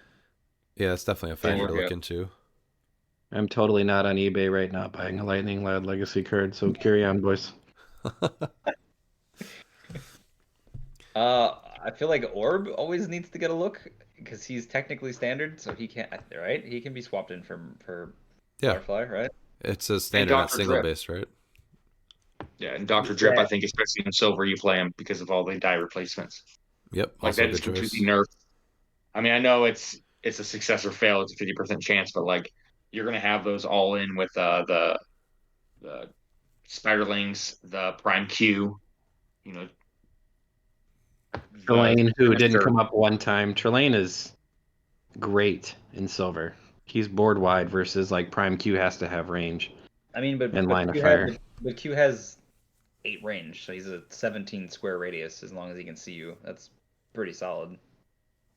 Yeah, Trelane at his 50 points has a stop click too. And so not to be the guy that abuses dice replacement, but I'm the guy that abuses dice replacement. So that gets 80 points of a look for me pretty consistently because you being able to say, okay, I've got a pocket hitter, I've got a pocket miss that's a pretty big thing in a lot of turns. So Dr. Drip is a great option to deal with that.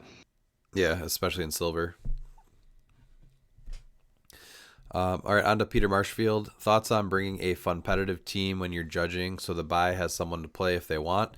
Good idea or bad idea?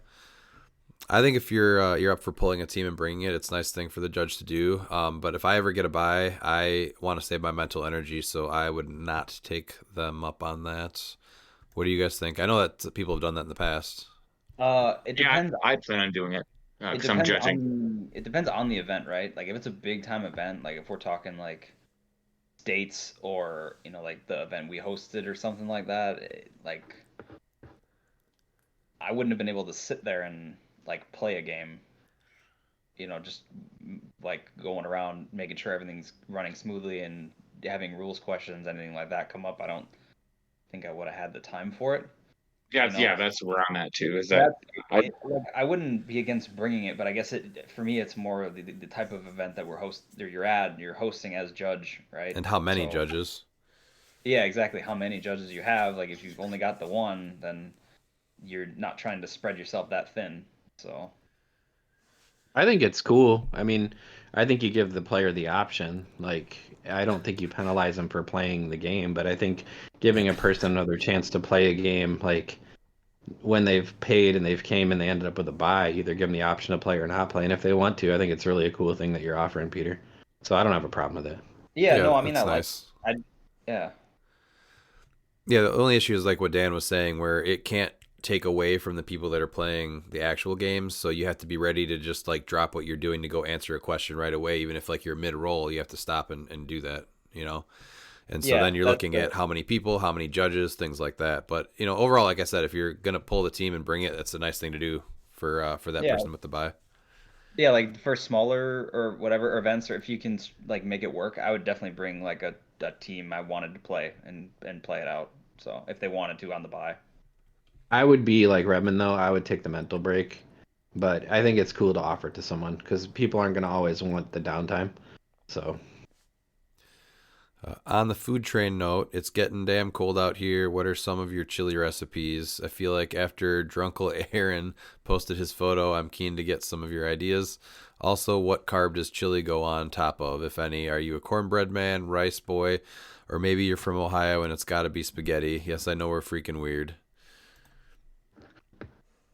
What do you I've never guys- been able to figure out if Skyline chili was bad chili or bad spaghetti, so that would not be an option for me. We make a nice adobo pepper. Shout out to Rachel Ray. It's the only recipe of hers that I've ever kept. So it's a very meat intensive adobo peppered chili. And I also like the new title of Drunkle Aaron. Absolutely. It's always cornbread for me. Are we answering the other part of the what we put it on? I would say I put it mainly on rice, but if I'm feeling real bougie, I make parboiled potatoes that I pan fry and I put that over that. So it really depends. As far as like chili recipe, I make a nice curry chili. So I use like a different either a yellow or a red curry, and I make that with my chili instead. So I take a little bit of a different route there. I like the adobo pea; it's very solid. Degeneration Clicks chili cook-off is what it sounds like. Chili I cookbook. was actually raised when it was really, cold out. My grandparents are from the south, so I had nice warm white rice with lima beans and only a lid full of white vinegar. Right, that's the secret stuff. Get that with some collard greens. Mm-hmm. It's good stuff right there. I don't have any recipes because Christine pretty much does all our cooking, so I feel a little spoiled for that. She actually You just don't made even chili have this week one. though. I was gonna say you don't even have one that you're like, I really liked this chili. Like this was awesome. Or like, come on, Oh, killing me here. so a lot of times Manwich. though, she usually like tweaks things a little bit each time, so it's always a little different anyway. So it just isn't. I don't think she really goes by recipes. Honestly, it's just kind of this is what we are gonna try this time. Okay, all right. Whatever's on Pinterest. Yep.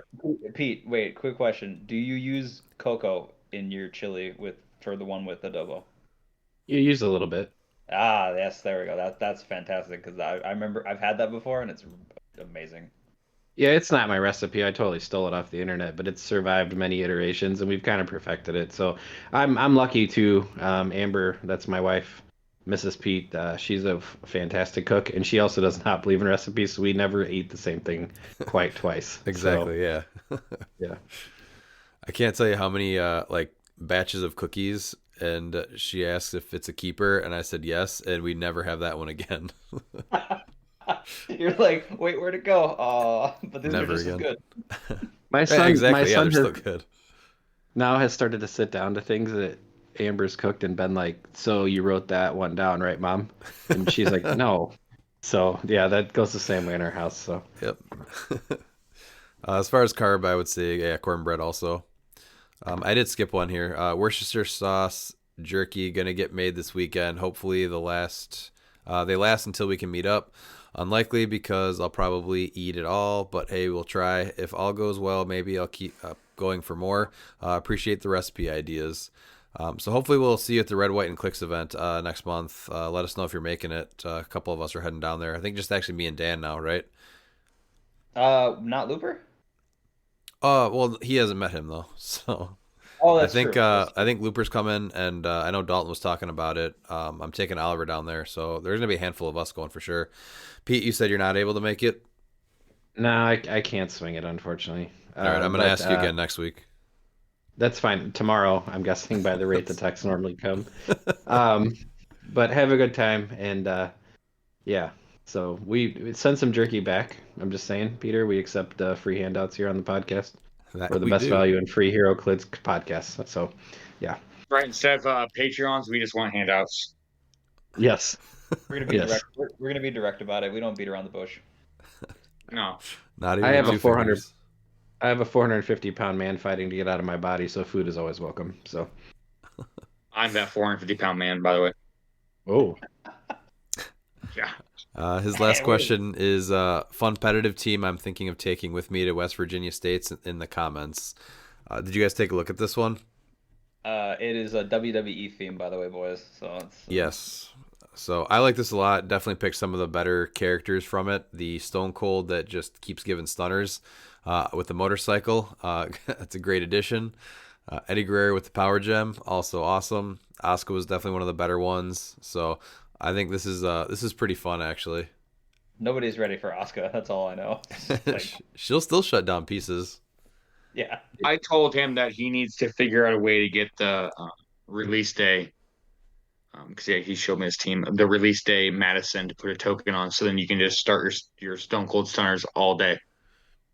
Yeah, I So- think It's I actually think this fantastic. looks pretty fun, but if you went off theme, you could probably even make it a little bit better.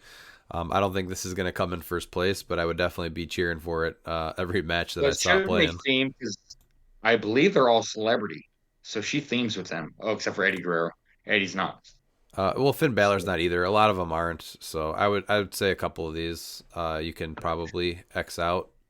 My only thing is how is he getting Red Raven off the sideline? Because Porter is not going to do it because he's 25 points, and you need a character of 40 points or more. That's my only gripe that I can see with this team right now. Just shush. Okay, got it. There's a Shush, secret. okay. Yes, it's There's a magic. secret. I think it was a mistake on his part. I love Eddie Guerrero, so anytime he sees play, I love he's fantastic. I love him too. That stupid prop is hilarious. I would just try to get Shawn Michaels on here because I think HBK was one of the more fun pieces too out of this set. Rev up the band. Pete's got a couple of Sweet Chin musics, I think. Oh yeah, there was that in the Stunner Brigade the one time, and I was getting my team was getting its ass kicked, but I was just laughing so hard because I'm just picturing Austin just running around handing out stunners like back in the heyday, and it wasn't even unenjoyable to me at that point. It just got stupider and stupider because Revan hit like every attack for like 2 straight rounds. Just stunners on everybody. And then Charles Constant. I'm planning on building around Emperor Gladiator for states. What figures do y'all want to build around for states? I think at least Pete and I for sure heavily support Emperor Gladiator making a build. I mean, Miles has made an Emperor Gladiator build, and he made it like very original that I was not expecting. So I was like, "That's cool. Like, I'd actually play that just because it's neat." Doom Patrol, baby. Yes, sir. Are you still Emperor testing that? Gladiator. Go ahead. I was just ask Miles if he's still testing it or if he moved on. I ended up moving on. Their Master of Time ended up changing a lot of things. The animal interaction, the new Tentpole. It could probably still do something if I went all in on it. Some. I just have a modern tournament here, so like that's why it's really hard for me to dive all into silver. Yeah, that's my big thing too. Is that we have the modern event at the Red, White, and Clix thing first. So the closest thing I've gotten for ideas is just Arachnite or Sky Tyrant. So it's either a mystical Arachnite or Sky Tyrant and monsters. What were you gonna say, Pete? Oh, I love Emperor Gladiator, Charles. I think there's probably not a better 100-point attacker in HeroClix history, in my opinion. I mean, people can argue it, but he's phenomenal. So I'm anxious to see what you do with him. He's a fun piece. So, Dan, are you looking at anything yet? For silver? Were you talking to me? Yeah. Okay. There's a lot of stuff that was happening there for a minute, so I was not sure who was talking.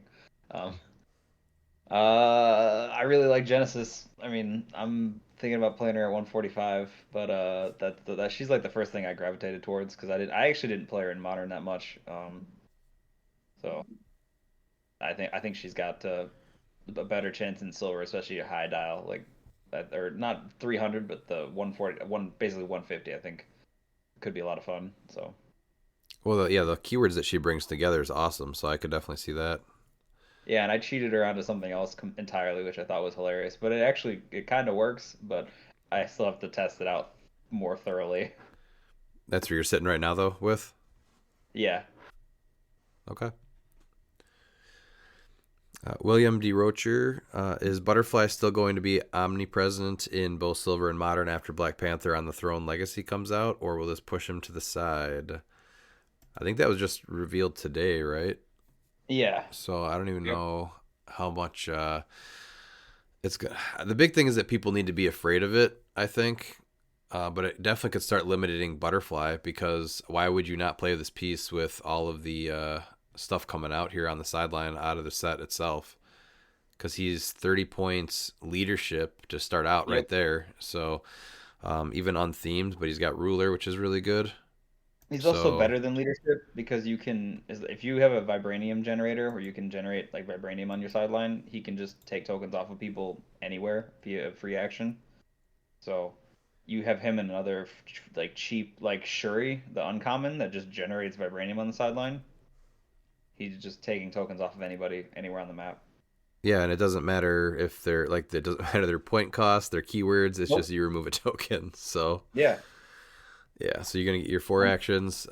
He's got Outwit and Mastermind if you need to keep him a little bit more alive. But yeah, then for that free just remove a token to keep going is pretty crazy for 30 points. And don't forget they all have the Panther TA now, which gives them stealth. So. Yep, he does bring that in too. So he's an amazing 30 points. But the thing for me is like, okay, so what? You take 2 of my swap options off. Okay, like that's fine. Like I think I could live. Like Miles did it to me in a couple of our test games where he took away some of my sideline. It's still doable. Like the sideline's kind of just fluff. It's not ever really been, at least for me, it's never been a like crucial portion of my build where it's like a linchpin. And if your sideline is like a linchpin to the point of where it's going to disable your team, then I think that's more of a problem. Well, it's more so of it more than being a linchpin is that butterflies your answer for multiple builds, and if you're going against this piece, there's gonna be you're not gonna be able to use two of your swap-ins that could be helpful for it. Yeah, you're shutting down the best two options.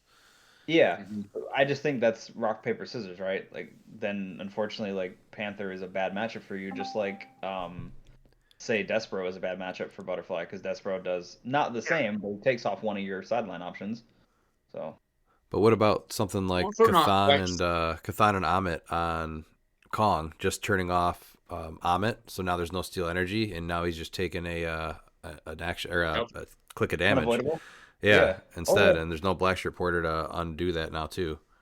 Oh yeah, no, I think no, I'm not saying it's not good. I'm just like I don't think it's necessarily gonna break things. I think it's more just or well, I don't I just like Panther's good. Like we know he's good, right? I just don't know if it's I just don't think it's gonna like completely push a Butterfly out is what I'm thinking because I don't think we're gonna good. be seeing as many as people are expecting. Yeah. Legacy cards have never really been like the must build. I mean, yeah, we had the Legacy Thanos. He had the Lockjaw for animals. I think that he'll be on a lot of builds, but I'm not quite sure that the entire build is yet ready for him because I mean, it's legacy cards are always hit and miss for team building because a lot of people don't have them, and a $10 piece last week is all of a sudden what over $100. So all it's going to do is just price out people, and they're just like, whatever, I'm just going to build without them anyway. I mean, look at what happened with, say, like the Legacy Green Lantern, like how good that piece was for 25 points. Yeah, he was he's hard to get anyway. So Yeah, even before that legacy card, he was still $150. Yeah, I'm just trying to think of like what the best legacy cards were that were probably like fairly popular, but like even that one as popular as it World's was. Finest? Yeah, World's Finest too, same thing. So in Modern, how much do you think this piece's presence affects Butterfly? Oh, I mean it's an obvious like counter to in a sense to Butterfly, but I don't know if it's gonna slow down Butterfly that much on teams. Yeah, I'm not sure it's gonna slow it down either. I think at least in the first half of the Silver States, I don't think it's going to have as big of an effect. But if Butterfly takes over, I think that for the second half of States, because people are going to be keeping track of what's winning, for the first. This is going for 2 months. So whatever is doing well for the first 4 weeks, people are going to start changing their builds if they're going to events in the second 4 weeks. So I think if Butterfly stays really, really high in Silver, you're going to see a quick uptick in this piece being played. But I think in Modern, he's going to start making teams right away. And that's going to stop Butterfly a little bit to some extent. I think your Modern sideline is 6 pieces, right? So Panther affects that. So you're playing probably 2 gods and then 4 pieces of Butterfly swap. So I think you will see play.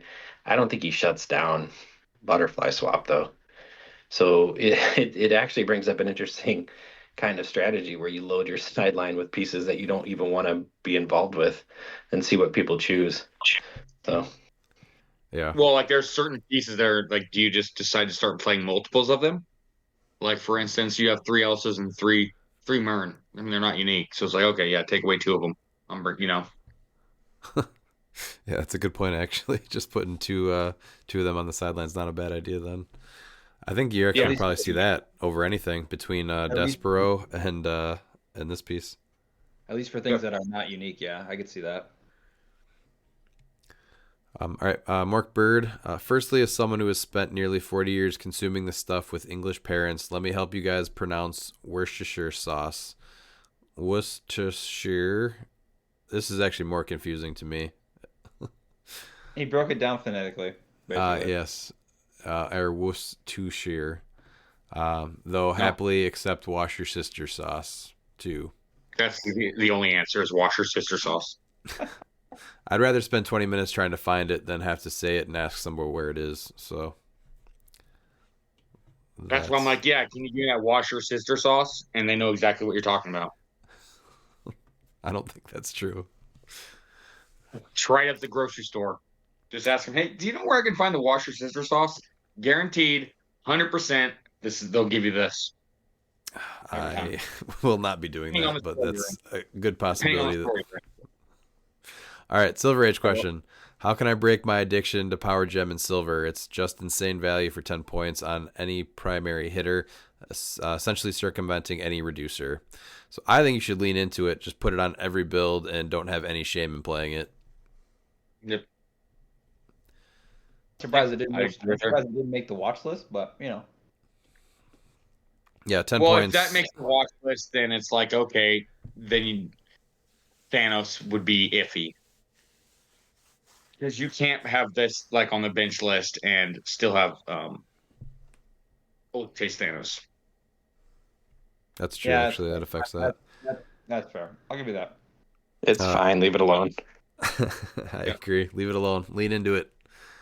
So to follow with that question, other than the Power Gem, could each of you draft pick your next favorite item in Silver Age?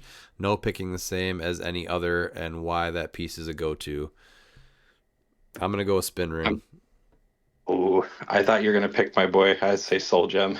I was had gonna that. pick before I you. had that originally, yeah.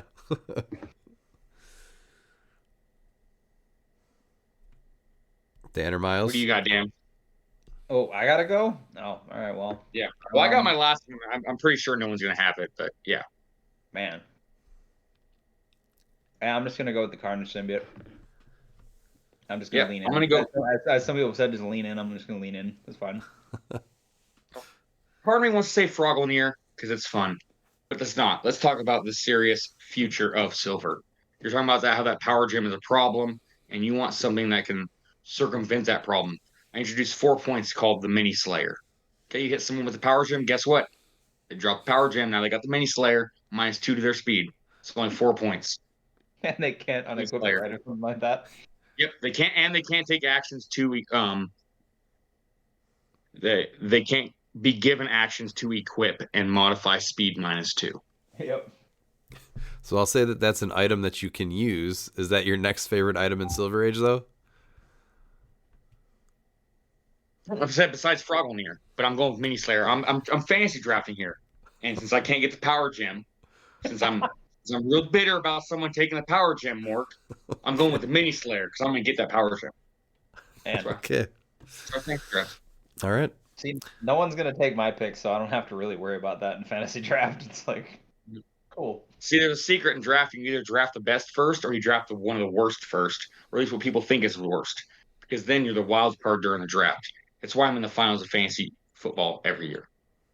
And it's successful. It's successful. Dan's taking a kicker round 2. That's what he's saying. For people that fantasy draft, they get that joke. Yep. My buddy's dad always drafts the defense, even if he's number 1 overall. I'm like, never change, Brian. Never change. All right. Paul Cote asks, how many winning states builds will not have Scott Porters on them?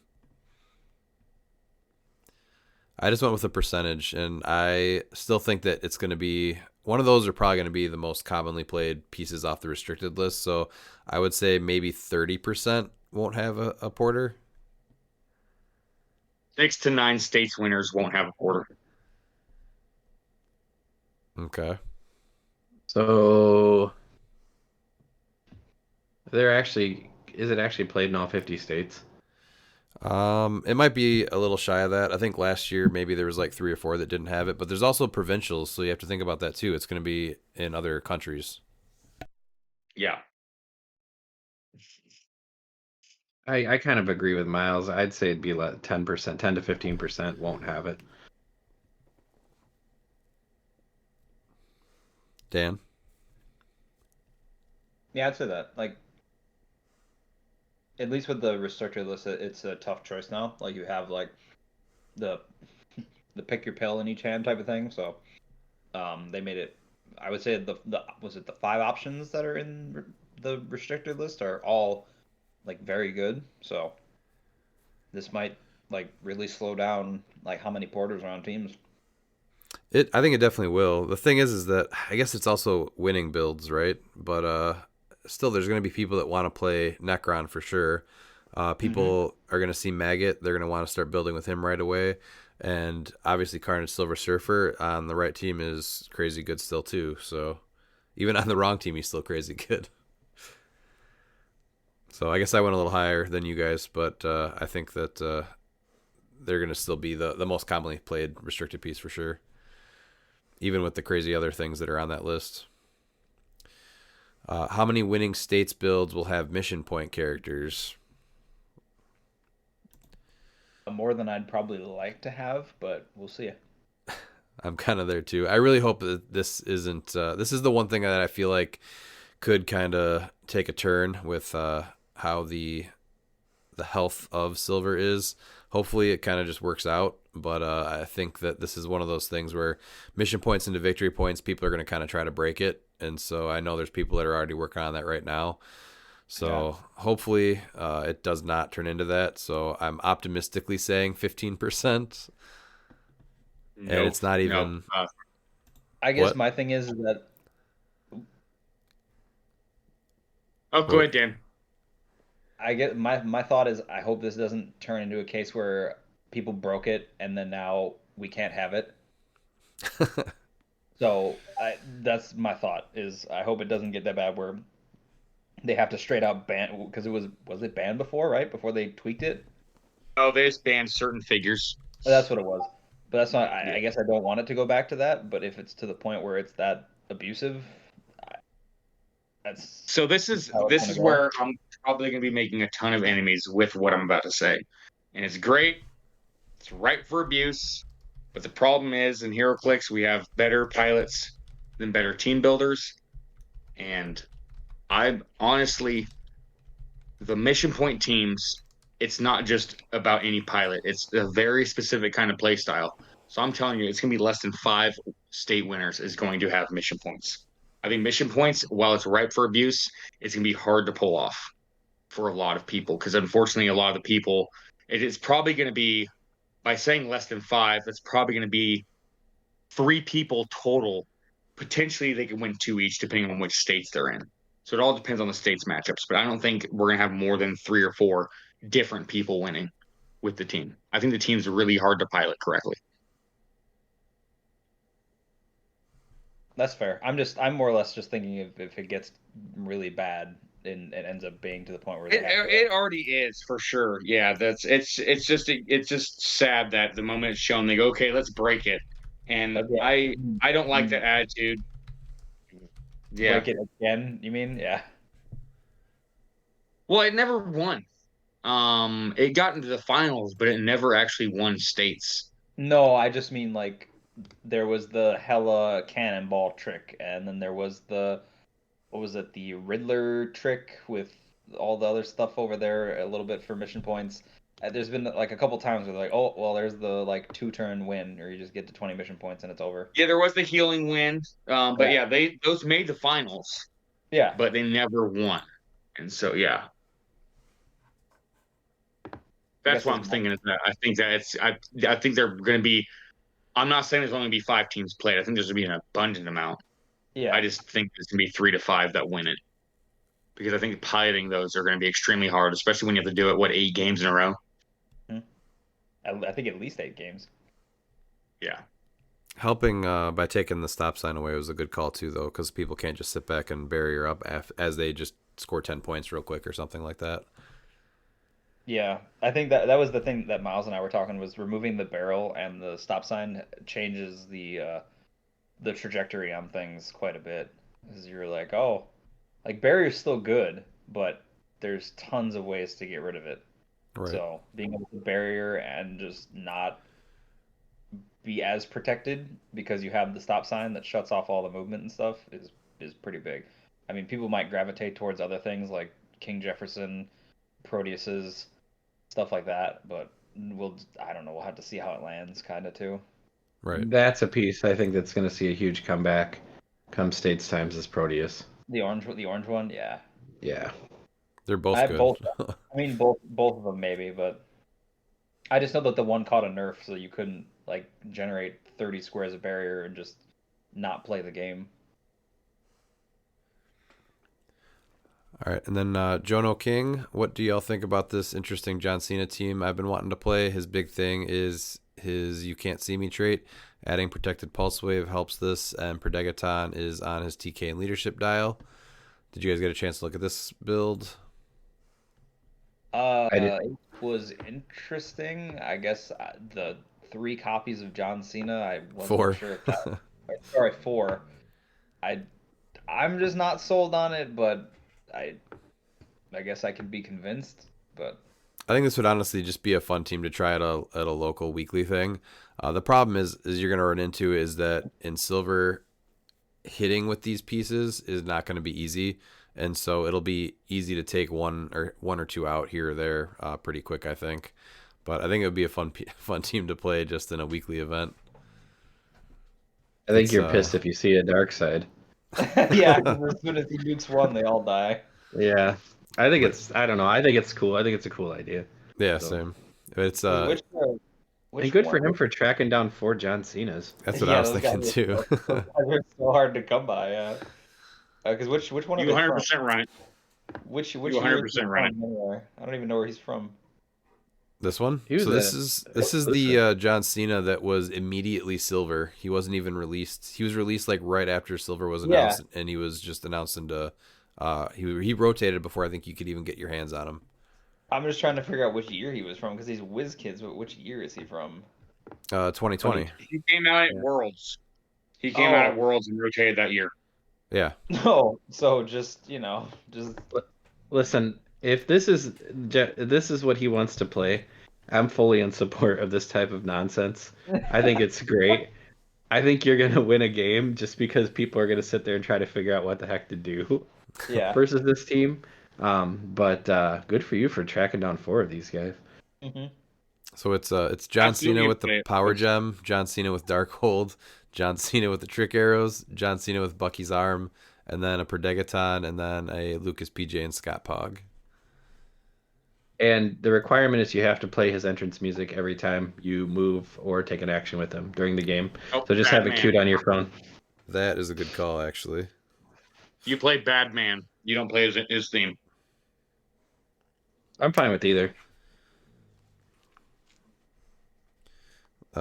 Curtis Wayland also asked something last second. So is Legacy Thanos still playable in silver? Asking for a friend.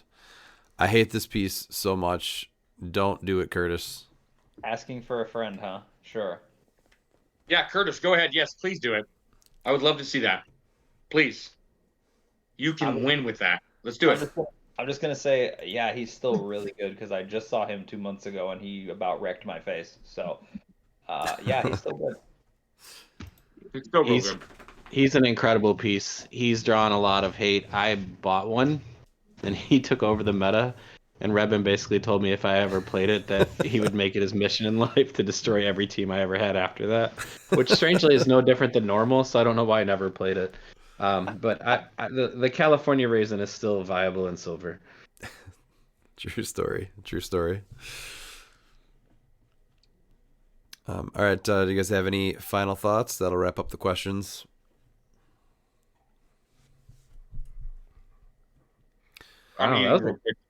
I'm real fat. Tie to tie isn't just a bit. Like I actually do eat all the time. We have Tie to Tied episode 2 recorded. It will be released shortly. So look forward to that. I got some team build videos that I'm working on. Look forward to those. And then I'm also recording another Tie to Tie this weekend to then be hopefully released some point next week. With the very own cliX bad Chris. And then Miles, we should start working on those comics to cliX episodes too, because I definitely I need to work on those too. I've whipped up some stuff for that. So okay, what is comic? Yeah. What is that? So comics to cliX is we're gonna take a comic. This is Miles' idea, by the way. It's not my idea, but I was really attached to it once he started talking about it. You take a more obscure character, someone that people don't know, and you show their like comic history and like that type of thing, or like say their like first appearance in comics. Stop me, Miles, if I'm not on the right track here. No, like for instance, the Venom Killmonger. People like that, but they don't really know a lot about that story. And so all you're gonna do is you're gonna highlight the specific story that character is from, not just Killmonger's all, but just that specific storyline. Which would be the Intergalactic Empire of Wakanda storyline from 2014, I believe. That sounds about right, yeah.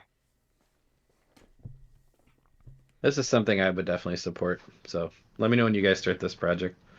Maybe it's something you I'm want to waiting be for on, Redmond to Pete. get his Ghost Rider 2099 because I need his absolute like first thoughts after reading it like fresh as a first time reader. So I think it's supposed to come out at the end of October, right? I want to say October 30th. yeah. Mm-hmm.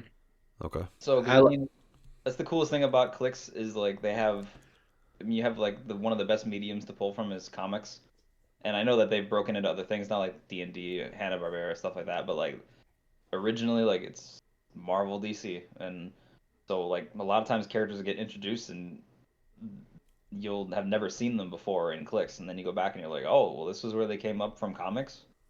So I live for it's a cool way to bring the mediums together. I live for a good comics discussion. So that sounds really cool. So yeah, I'm getting really excited just for the rest of the Black Panther set, and then just starting to open new Marvel pieces. Also looking forward to doing a set review for that. So expect the CUR set review to drop in the next week or two. And then also, if you have not subscribed to us on YouTube yet, please check us out. I'm just about done with the full highlight video of our last monthly game. That should be out by this Thursday. And then, like Miles said, we have the second episode of Tide to Tide recorded, and he's got some team building videos on the way as well. But thanks for listening, and see you next time. And if you're not down with that, we got 2 words for ya! Click it!